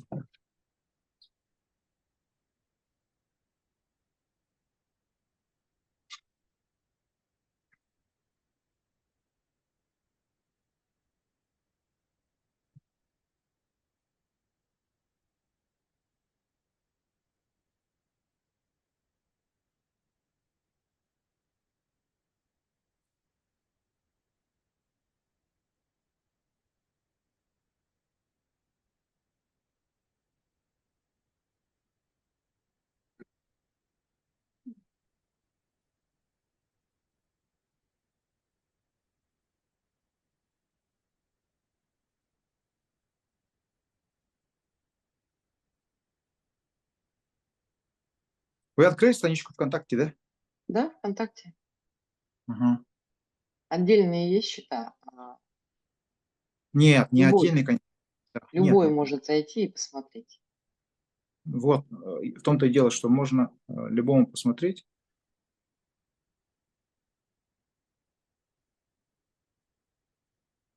А что-то нет. Ну как нет? Ну спуститесь вниз там. Идут вот эти по отдельности, эти же есть отчет.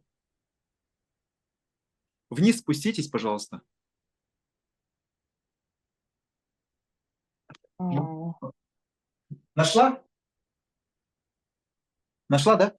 Нет. Ну как нет-то? На какой сейчас? Что там видно? Можно на страничку сразу этот показать? Сейчас.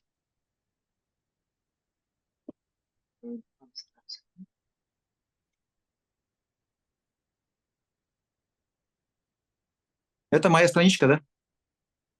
Да. Вот, нажмите, да, вот так, вниз, вниз, вниз, мотайте.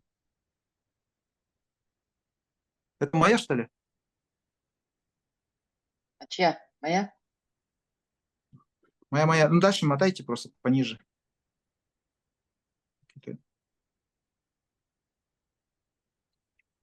Ниже, ниже, ниже, ниже, ниже. Намного ниже. Еще ниже.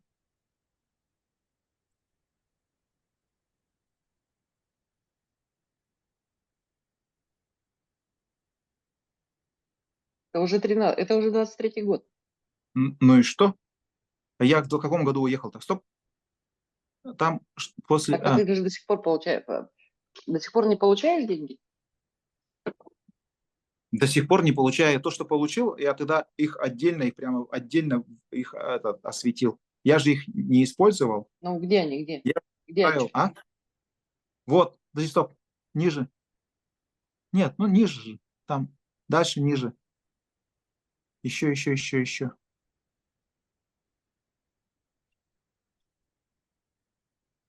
Ниже.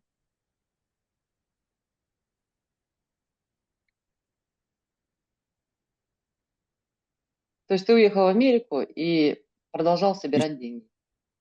Не продолжал, они просто приходили. Я же написал все на страничке. Не, ну Все подожди, уже. ну вот это вот же. Я закончил. Нет, дальше, дальше. Не, подожди, а это какая? Благодарю. Благодарю. Но я еще, будучи там, даже отчет последний выпустил. Ну-ка. И вот еще. Оперштаб запланировал. То есть ты продолжал работу, когда ты уехал в Америку? Ты продолжал Нет, я свою волонтерскую в работу, октябре, я не в собирать деньги октябре, на войну? не в октябре уехал. Я же 31 декабря уехал. Ну а До почему этого, мы до тогда этого весь октябрь отчет, смотрим? потому что там отчет у меня был. Там прямо был перечень шел. После того, как ты уехал, у тебя отчета не Я, было. я же торжественно... Тебе продолжали поступать деньги, а отчета полного у тебя потому, сколько денег поступило, у тебя нет. Я эти все деньги в общественное движение отправил, Раиса. Понимаете, да? Вот тот отчет, который я получил, и ими мы пользовались, по ним отчет я сделал. После того, как я торжественно В общем, передал... я здесь не вижу. Здесь уже Да, сентябрь. дальше. Здесь уже сентябрь. Ну а когда я покинул торжественно-то? Сейчас, подожди. Давай-ка этот... Сегодня отправляем. Нет, все, я не буду смотреть больше. Нет. Ну так, понимаешь, сейчас ты вот с таким образом возьмешь, скажешь, я вот искала и отчета не нашла. Что ты скажешь? Так и скажешь, конечно. Любой может зайти и посмотреть. Я не нашла. Может, Но, кто-то найдет. надо стараться искать. С утра, конечно, Да, тяжеловато. Ну, то разбудил. есть ты хочешь сказать, что с тех денег, которые поступали от жителей республики, ты ни рубля себе не взял. Ты Конечно, получал за свою работу, ты получал зарплату, да. да? Да. Понятно. Ну, я и свою работу продолжал еще делать, но на той старой работе с меня все равно требовали. Мгм. Хорошо. А сколько груза ушло? Считали, нет? Ну, где-то 70 тонн. Подожди-ка, я свой телефон второй, блин, не могу найти. Подожди-ка, сейчас.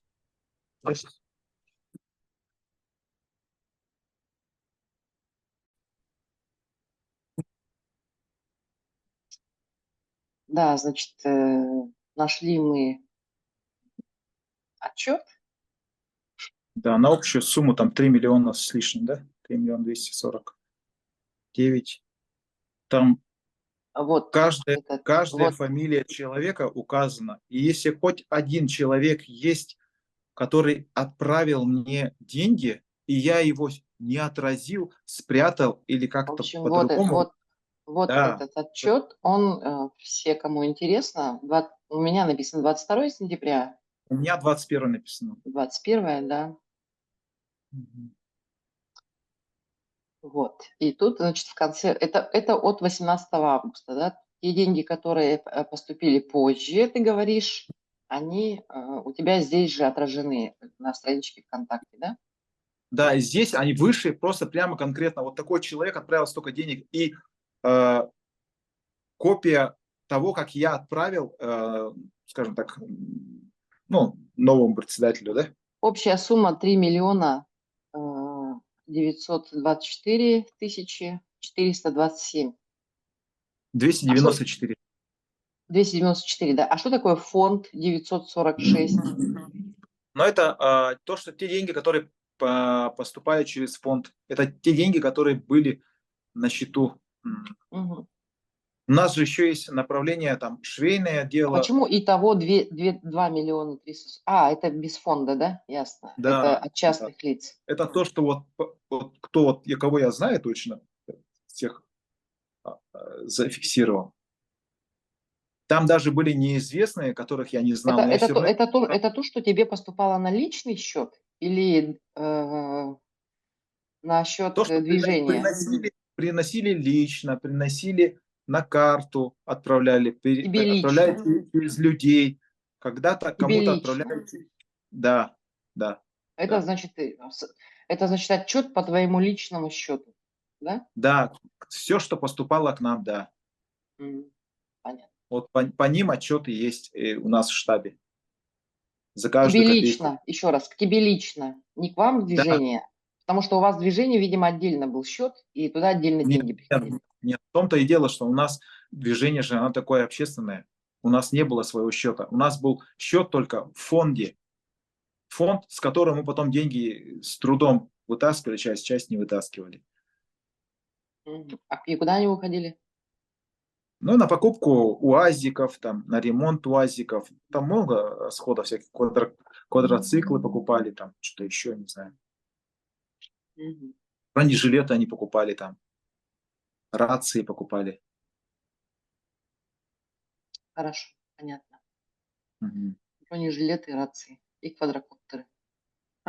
Но может быть даже и что-то такое более смертельное, может, я не знаю. На какие деньги ты уехал в Соединенные Штаты Америки? Но, честно говоря, мне пришлось кредит взять. Потому что это очень дорогостоящее мероприятие. Да, я Все, потратил... кто уехал, все знают, как это дорого. Я потратил более 900 тысяч. Ну, тебе, конечно, могли дать кредит, да? Тебя же...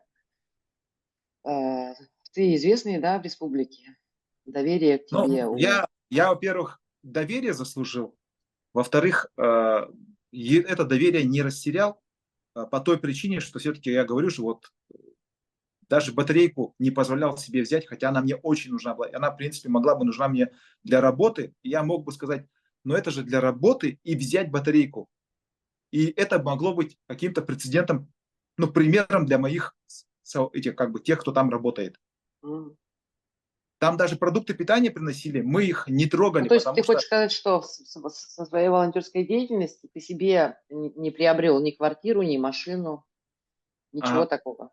Вопрос, если бы я хотел заработать, я Но я неплохой предприниматель на самом деле. Я предпринимательством занимался, и у меня неплохо получалось. Но вот я всегда себя ругаю, что вот опять начал людям помогать, опять начал там что-то делать. И вот из-за этого, и мне как бы, ну, как бы Ну, близкие то есть ты мои говорят, бизнесмен. но у меня времени не хватает на бизнес. Вот я как Ну, начинаю вообще общаться, в душе ты бизнесмен. ну, видимо, нет, видимо, нет. Но у меня есть это как бы способность принимать правильные решения, договариваться. А для бизнеса вот это, в принципе, могло быть меня сделать миллионером, наверное. Но моя честность – это тоже, ну, это большой капитал. Люди мне просто в свое время там доверяли огромные суммы, и я их никогда не обманывал. Поэтому Слушай, вот и по поводу того, что ты уехал, у тебя должен быть кейс, да? Ты говорил о том, что тебя преследует ФСБ. Ты в прошлый раз, когда мы с тобой интервью записывали, ты говорил, что тебя приглашали на беседу. ну, Можешь рассказать, что спрашивали, какие вопросы задавали, вообще что говорили, кто тебя преследует вообще, как ты говоришь? вообще, как бы меня Ну, давай начнем с того, что тебя пригласили сейчас на беседу. Кто? не, Кто пригласил? меня периодически приглашают на беседы. Вот ФСБ это уже они как друзья такие приходят. Привет, как дела?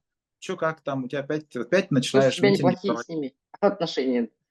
Только можно так сказать, потому что как бы приходят и говорят, ну они как-то так вообще как-то странно, ну очень, очень хорошо себя преподносят, как будто, что они мне желают добра, там вот что так вот, хорошо бы было, если бы ты это не делал, хорошо бы ты, если бы это ты не делал, а я вот делаю, вот А ты я им говорю, а такой почему нельзя? отвечаешь, а я все равно буду делать, да? Ну нет, я просто говорю, ребят, ну вот, а как я могу это не делать? Как я могу сейчас отказаться от ребят? Это же наши земляки. А они как бы, вот они на меня никогда не давили, Нет, да? хорошо, давай, Вот. первый раз А по поводу правительство, мобилизованных тебя когда правительство позвали давило. первый Вот, раз? а? Первый раз по поводу мобилизованных тебя когда позвали на беседу?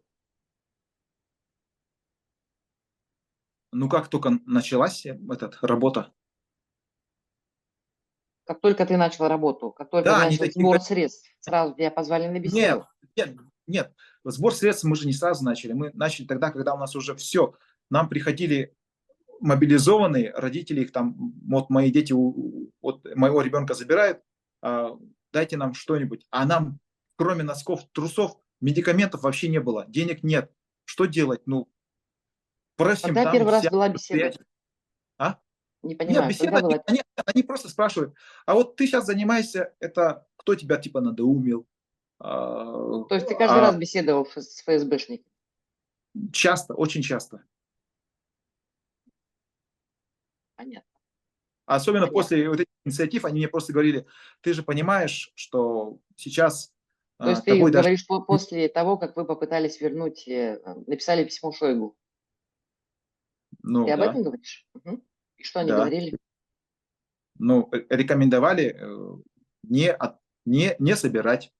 Зачем тебе это нужно? Ты понимаешь, что ты сейчас за дискредитацию ты можешь полететь, что этим полиция занимается, это очень легко делается, ты себе испортишь жизнь, то есть как-то очень добро так разговаривали. Мгм. Но я понимал, что И это ты предупреждение, соглашался? я ж Нет? и- но я им говорил, ребята, ну а как по-другому? Как по-другому? То есть я пытался их уговорить, я понимал, что они говорят, а это типа не от нас зависит, это же вот полиция, они же совсем другие ребята, типа они не такие понимающие, типа. Ну, то есть меня они предупреждали, но они так деликатно это делали, а правительство, оно немножко по-другому разговаривало, она говорила, вот ты предатель там, А кто из а кто? правительства конкретно? Ну, руководитель департамента внутренней политики, типа, а кто воевать будет, если вот не А дальневосточники? фамилия Кто какая у будет? него? О, блин. Трофимов, наверное, или Мгм. Ну ладно, это не важно. В не суть. принципе, найти Не суть. можно. Да, ну, то есть, и там, Сандоминович там прямо однажды совещание провел, Обычно меня вот на большое собрание не звали, меня так чисто по снабжению, а на такие стратегические вещи меня не звали. И вдруг меня один раз пригласили, и там половину заседания песочили меня, что вот ты такой предатель, ты понимаешь, что ты ослабляешь свою страну, что ты играешь на руку с нашим врагам. Вот такого надо вообще не надо А у этим тебя есть заниматься. запись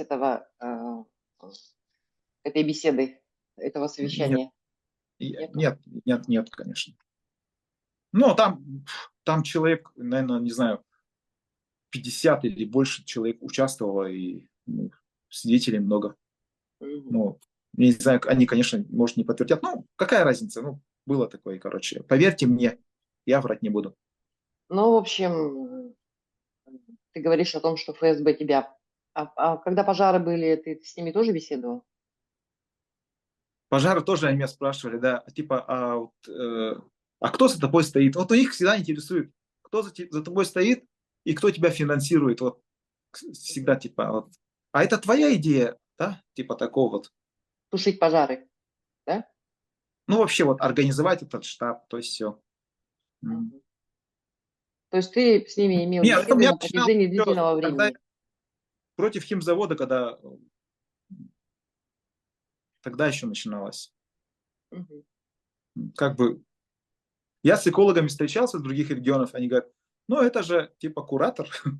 Вот это кураторы, вот это кураторы. Они вот каждого кому-то привязываются и все время ходят их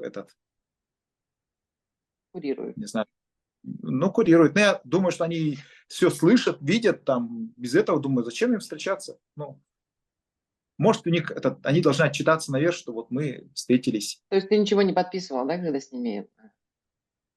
И Нет, ни они с у меня... чем, и ни с чем не соглашался? Нет, почему не соглашался? Какие-то вещи там, я у них даже просил, говорю, вот мы сейчас, я не знаю, что там секретное, что не секретное, вы можете мне какое-то там правило дать, чтобы я не ошибался, да, что я какую-то тайной не занимался, что-то такое. Какие-то правила есть? Они, да, хорошо, мы узнаем. Напиши письмо. Я написал письмо, передал. Ответа не было. Ну, короче, То есть я... ты с ними находился в постоянном контакте, понятно? Да, Э, да. Да. Хотела спросить по Ну, поводу того, что вот тебя обвиняли в том, что ты родственник Николаевой Людмилы, да? Так у меня писали? вообще даже, Или у меня даже родственников нету во власти, никого там, знакомых. Знакомые, может, есть так, однокурсники бывшие, там, то а друзья откуда тогда какие-то. Вот. появилось такое обвинение? Как ты думаешь? Но не знаю. Завтра скажут, что мы с вами тоже очень близки. И как...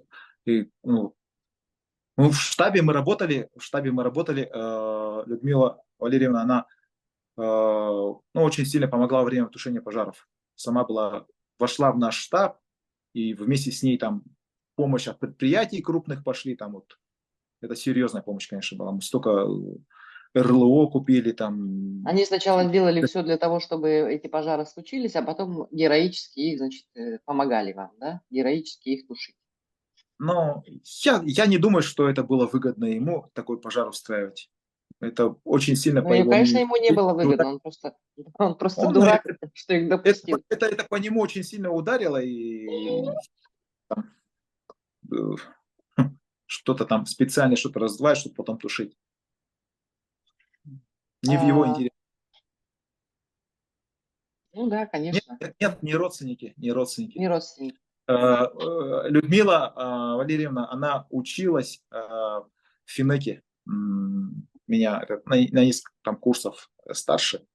А, понятно. А И как мы ты как бы... относишься к тому, Финек- что ее называют же, у нас была первая, значит, алмазная леди, у нас была Светлана Иннокентьевна, да, Максимова, а вот она у нас вторая, бриллиантовая леди. Как ты к этому относишься? Ты же знаешь, что у них бизнес, да?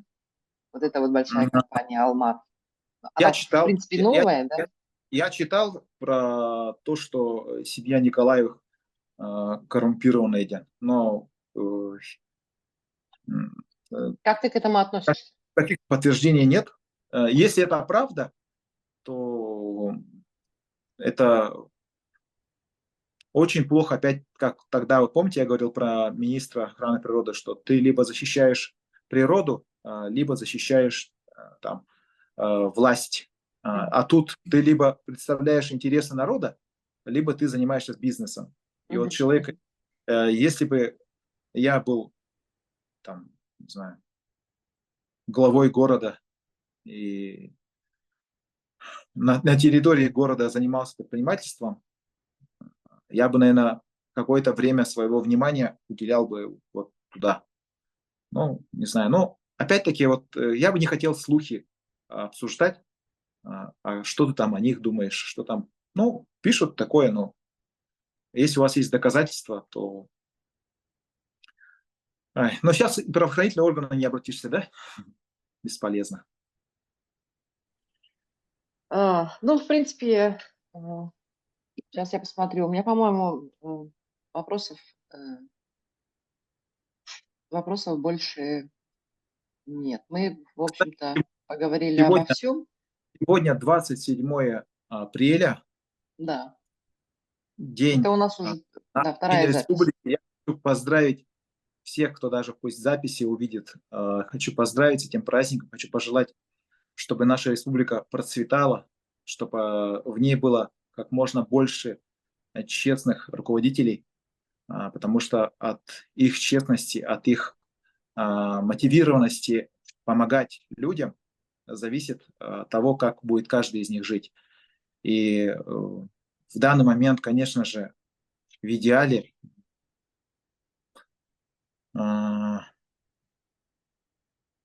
ну, самое то, о чем я сейчас хочу, чтобы ребята, все ребята из Дальнего Востока и вообще с России, чтобы они вернулись обратно к своим родным и близким, живыми и здоровыми, вот, чтобы война прекратилась. А чтобы война прекратилась, я не обращаюсь к политикам, потому что политики, у них есть, наверное, какой-то свой план, свой сценарий. Для них это своя игра. Я еще раз говорю, что и Путин, и Зеленский, они как руководители, как лидеры своих народов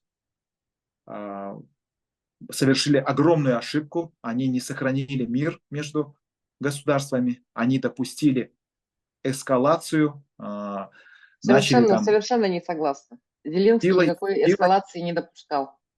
Но это вы так думаете? Ага. Я Зеленский считаю, не что допускал никакой эскалации. Зеленский, Украина ни на кого не нападала. Абсолютно уверена в этом. Но, тем не менее, сейчас мы имеем войну. Может быть, Путин где-то такой пренебрежительно так отнесся к Украине, что вот я ее там за 3 дня завоюю, да, но у Зеленского были возможности и противостоять, и все такое, но... Какие, например? Не, противостоять. Ну, деньги, деньги у него были, армия была, ребята были военные, орудие было, вот, и он подумал, мы готовы и к такому развитию. Когда человек допускает такую возможность и не предпринимает никаких шагов для Он того, должен чтобы... был на коленях стоять перед Путиным, просить его, да? Пожалуйста, не начинай войну. Нет, конечно.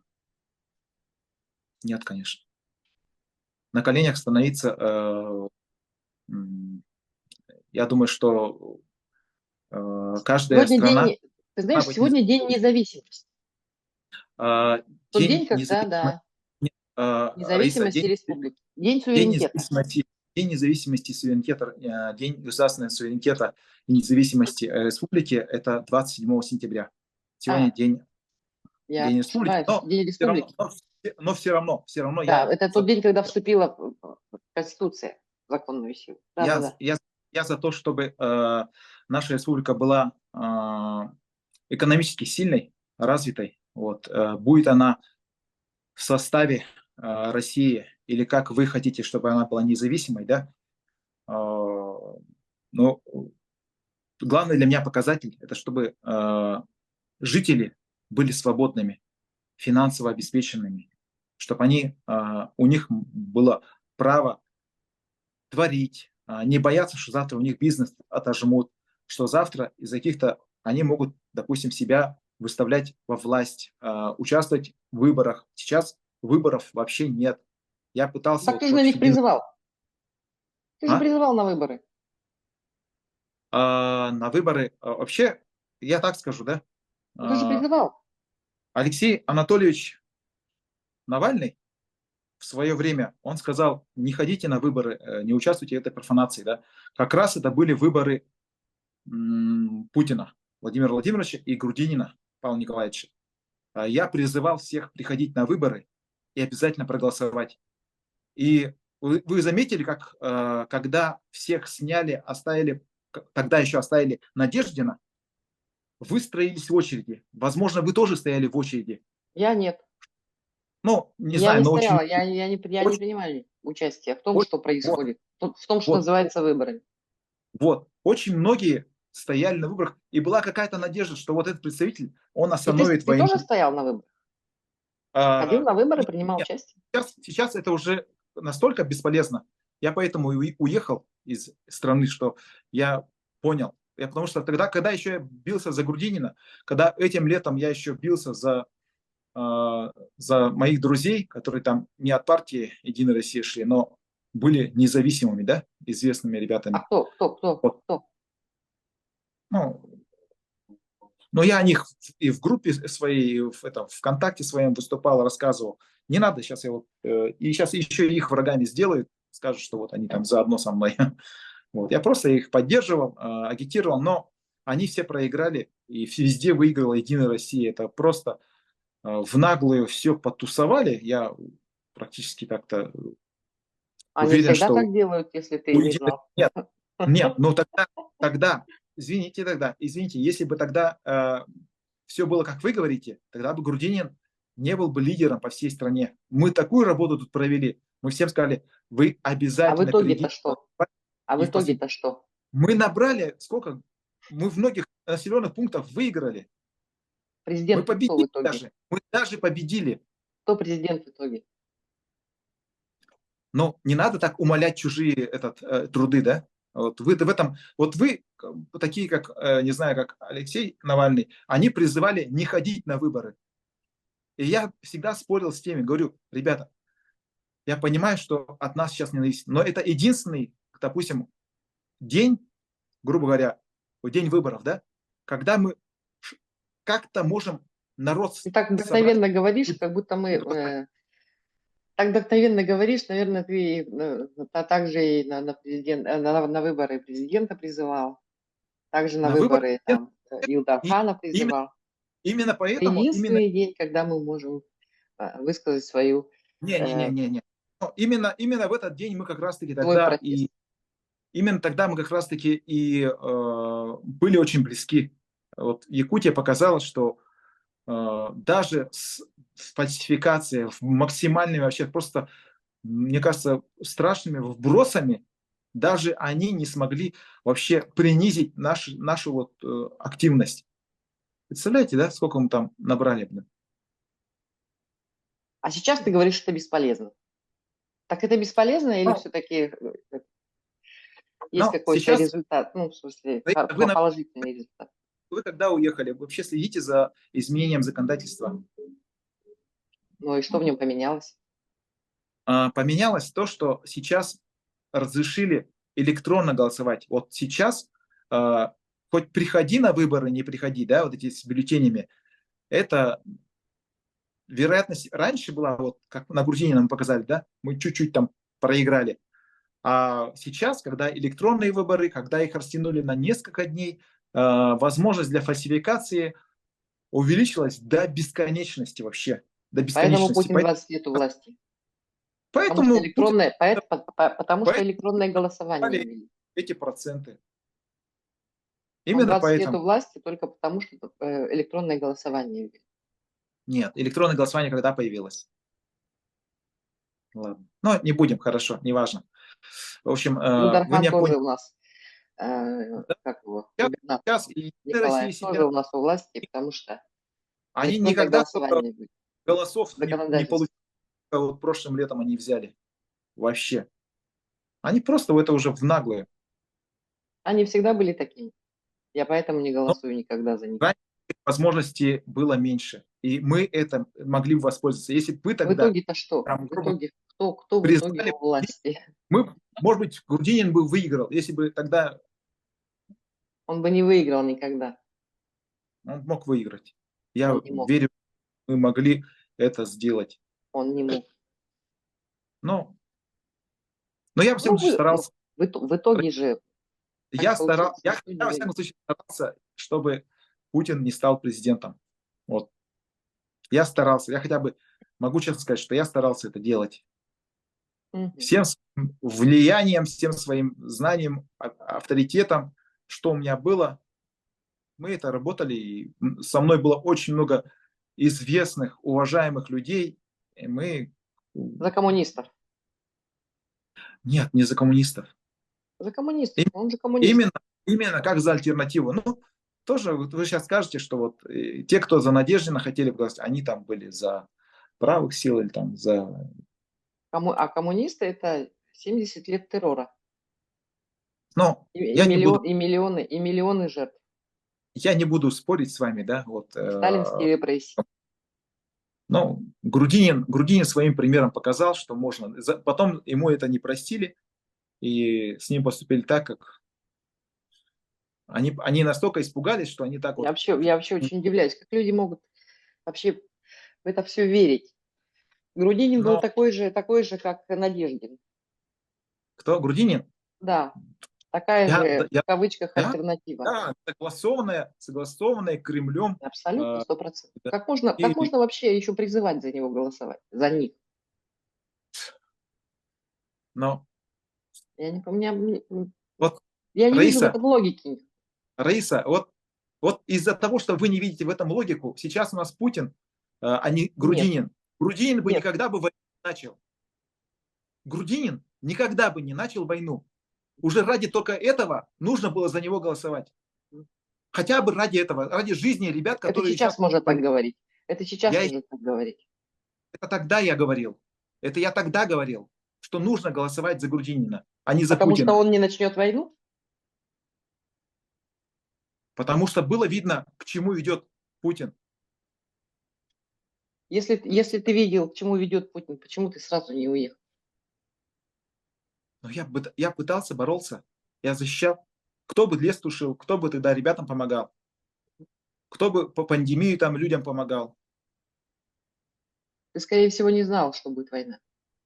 О том, что война будет, конечно, я даже допустить не мог такого. Но я видел, к чему, какую политику ведет Путин. Видно же было, что все начало зажиматься. Все винтики начали зажиматься. Демократия все уменьшалась. Силовики стали вообще рулить по всей земле, можно сказать. Об этом же все говорили, но я не был таким прозорливым. Конечно же, я уж вообще не верил, что война будет. Я думал, что за глупости, какая война. Но мне не нравилось, я тогда уже говорил, что идет прямо пропаганда ненависти к украинцам. Об этом тогда еще говорил, потому что это бросалось в глаза. Интересно. Интересна твоя позиция. Ты все видел, ты все знал, и все равно ты ничего с этим не делал. Ну как не делал? В отличие от вас, я что-то сделал же. Ну да, ты тушил пожары, занимался волонтерской деятельностью. Я во Потом время взял выборов и все Путина перечеркнул. А потом Я взял работал- и все перечеркнул. Тем, что ты помогал русским, Раиса, российским вам оккупантам. считаете, что я перечеркнул, а пусть другие люди скажут, что я перечеркнул. Может быть, другие по-другому считают. Вы так безапелляционно тоже не ставьте диагноз мне. У меня есть позиция, и я ее придерживался и продолжаю высказываться открыто, как я думаю, в тех рамках, которые у меня есть. Будучи в России, что-то говорить было невозможно. По этой причине и вы уехали. Вы могли быть там тоже быть. А, Там нету свободы. Можно не говорить, но можно не поддерживать. Понимаешь? Российские оккупационные войска. Вот. Российские оккупационные войска Да. – это как бы в глобальном смысле, да, и ребята, которых мобилизовали, они являются частью этой глобальной силы. Но для меня они мои братья. Для меня они мои братья, и их мобилизовали насильно. Им дали 3 часа, им забили Они, голову. они во многом в Их более напугали. лучшем положении, чем те украинцы, да, у которых выбора нет, которые каждую минуту могут умереть. И что это? Что это значит? Что я должен был отвернуться от своих братьев? Что я не должен был им помогать в Нет, спальной мешке? почему? Это совсем не значит. Это значит, что нужно было их не призывать не ходить. А я что делал? Помогал, носки слал туда, маскировочные сети Тем, и кого трусы. уже насильно мобилизовали. Мы же говорим о мобилизованных, о тех, кого уже насильно мобилизовали. Слушай, ну Я хорошо, должен вернуться. давай по-другому поставим вопрос. А что нужно было бы вообще сделать для того, чтобы наши пацаха, мужчины не ехали на войну? Что вообще Вообще, можно было? вообще, Что Раиса, вообще можно было сделать? вообще вот в сентябре где-то, да, в конце сентября, в октябре я собирал, ну, был одним из организаторов нескольких собраний, где у нас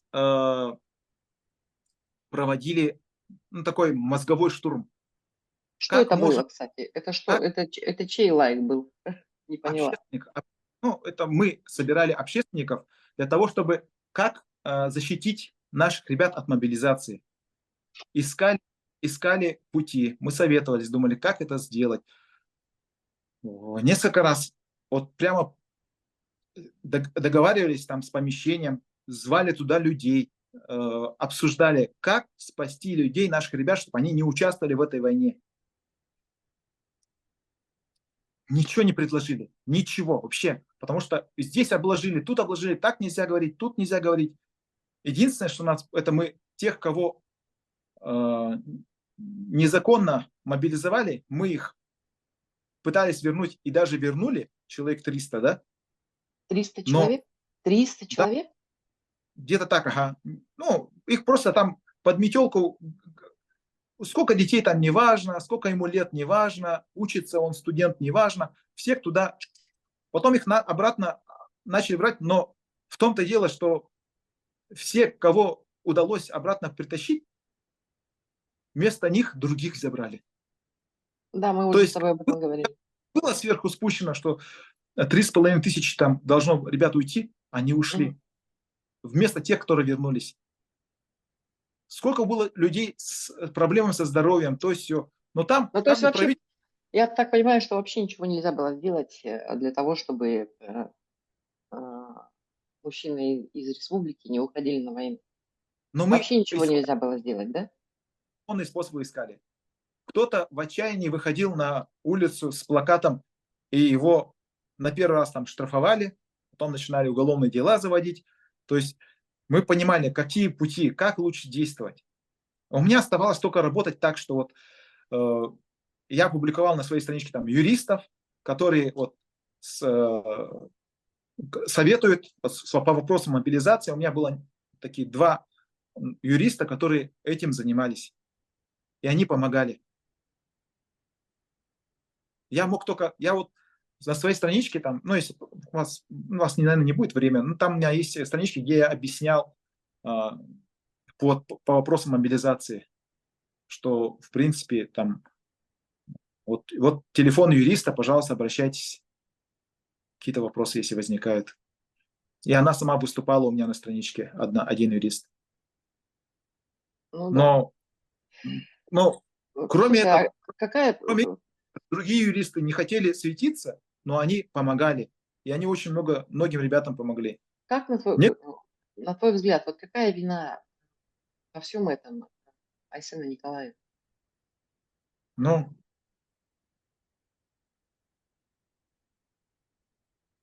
самая большая вина, что вот всех чиновников, это их желание остаться у власти. Все остальное оттуда выходит. Когда человек хочет остаться у власти, он выполнит любое распоряжение сверху. Потому что в противном случае он там не останется. И готовность руководителя региона, там, не знаю, района, улуса, села отправлять по первому зову ребят на, ну, можно сказать, на явную смерть же, Да. это же большая ответственность. Но я не знаю, ну, это самоубийственно, конечно. Сейчас быть руководителем региона или даже города и как-то мешать этому или просто плохо исполнять, их сразу же там, ага, ты саботируешь, вот тебе. И тем более, наверняка у многих руководителей есть, там, не знаю, рычаги, за которые их уже могут зацепить. Поэтому, что я могу Ну сказать? да. Я скажу, желание, если бы не было желания остаться у власти, то я знаю глав населенных пунктов, которые ни одного человека не отправили. Ну, первая волна, Это когда была, отлично. Да, первая это волна отлично. была, вот, да, мы этот опыт пытались до всех донести, но это же страшно, это же страшно. Я даже боялся вообще упоминать этих людей, потому что это же могло быть. Там, конечно, маленькие села, но то, что он не отправил, не вручил ни одному человеку, ну, конечно, там люди ушли там в лесные заимки, кто-то там ушел, все, но он там рвения не проявил, не стал прям каждому ночью в 3 часа ночи приходить, вытаскивать с постели и вручать повестки. Он этого не сделал. И я считаю, это вообще героизм. И Да, ну, в условиях мы таких, российских это героизм. мы таких людей на собрания наши приглашали, чтобы они рассказывали этот опыт. То есть я вот такую работу вел, да? То есть как не пустить? Мне моя близкая знакомая, которую я очень сильно уважаю, мне с Казахстана написала. Она увидела у меня в Инстаграме, как мы там собираем что-то, там вещи, да? Она посмотрела, слушай, а что так много людей, прям все фашисты такие, что ли? Я такой, какие фашисты? Ну вы же там помогаете убивать украинцев. Я такой, ты что? Мы помогаем нашим братьям. Абсолютно правильно сказала. Нет, это вот она позиция очень ваша, твоя такая, да, похожая. Ну, короче, я, конечно, удалил вот эти фотографии с Инстаграма, потому что там начали писать там типа, да, ребят, мы ваших вернем в черных пакетах, с Украины там начали, поэтому я с Инстаграма вот эти все удалил, да, ВКонтакте оставил. Вот. Ну, я запарился всех блокировать, там же вообще налетели. Вот. А этой своей знакомой я говорю, хорошо, давай сделаем так. Ты мне назови один способ, как можно ребят спасти от мобилизации. Приезжай сюда, я стану рядом с тобой, и мы это сделаем. У меня есть все возможности для этого. Что бы ты на ее не ответила? Я бы, Вот её она на тоже. я бы на ее месте сказала, что не надо помогать, а надо призывать, наоборот, не ходить. Вот. Вот это моя позиция. Я бы так сделала. Я так Ну, делала. И что? Меньше людей ушло. Ну, меньше, А не меньше, но... у них рычаги, знаешь, они вот Но у говорят, меня руки не по локоть в крови. ну, можешь обзывать всех там убийцами, меня можешь назвать убийцей, да, как ты, видимо, ты это и хотела сказать. Но я спасал своих ребят. Я не думаю, что там то, что они остались живых и, возможно, убили кого-то из украинцев, что вот я соучастник этого, да, вот я не считаю. Я спасал своих братьев. Но не за Ладно, счет смертельных оружий там, или у приспособлений, нас, с помощью которых не у нас убьют время человека. заканчивается уже.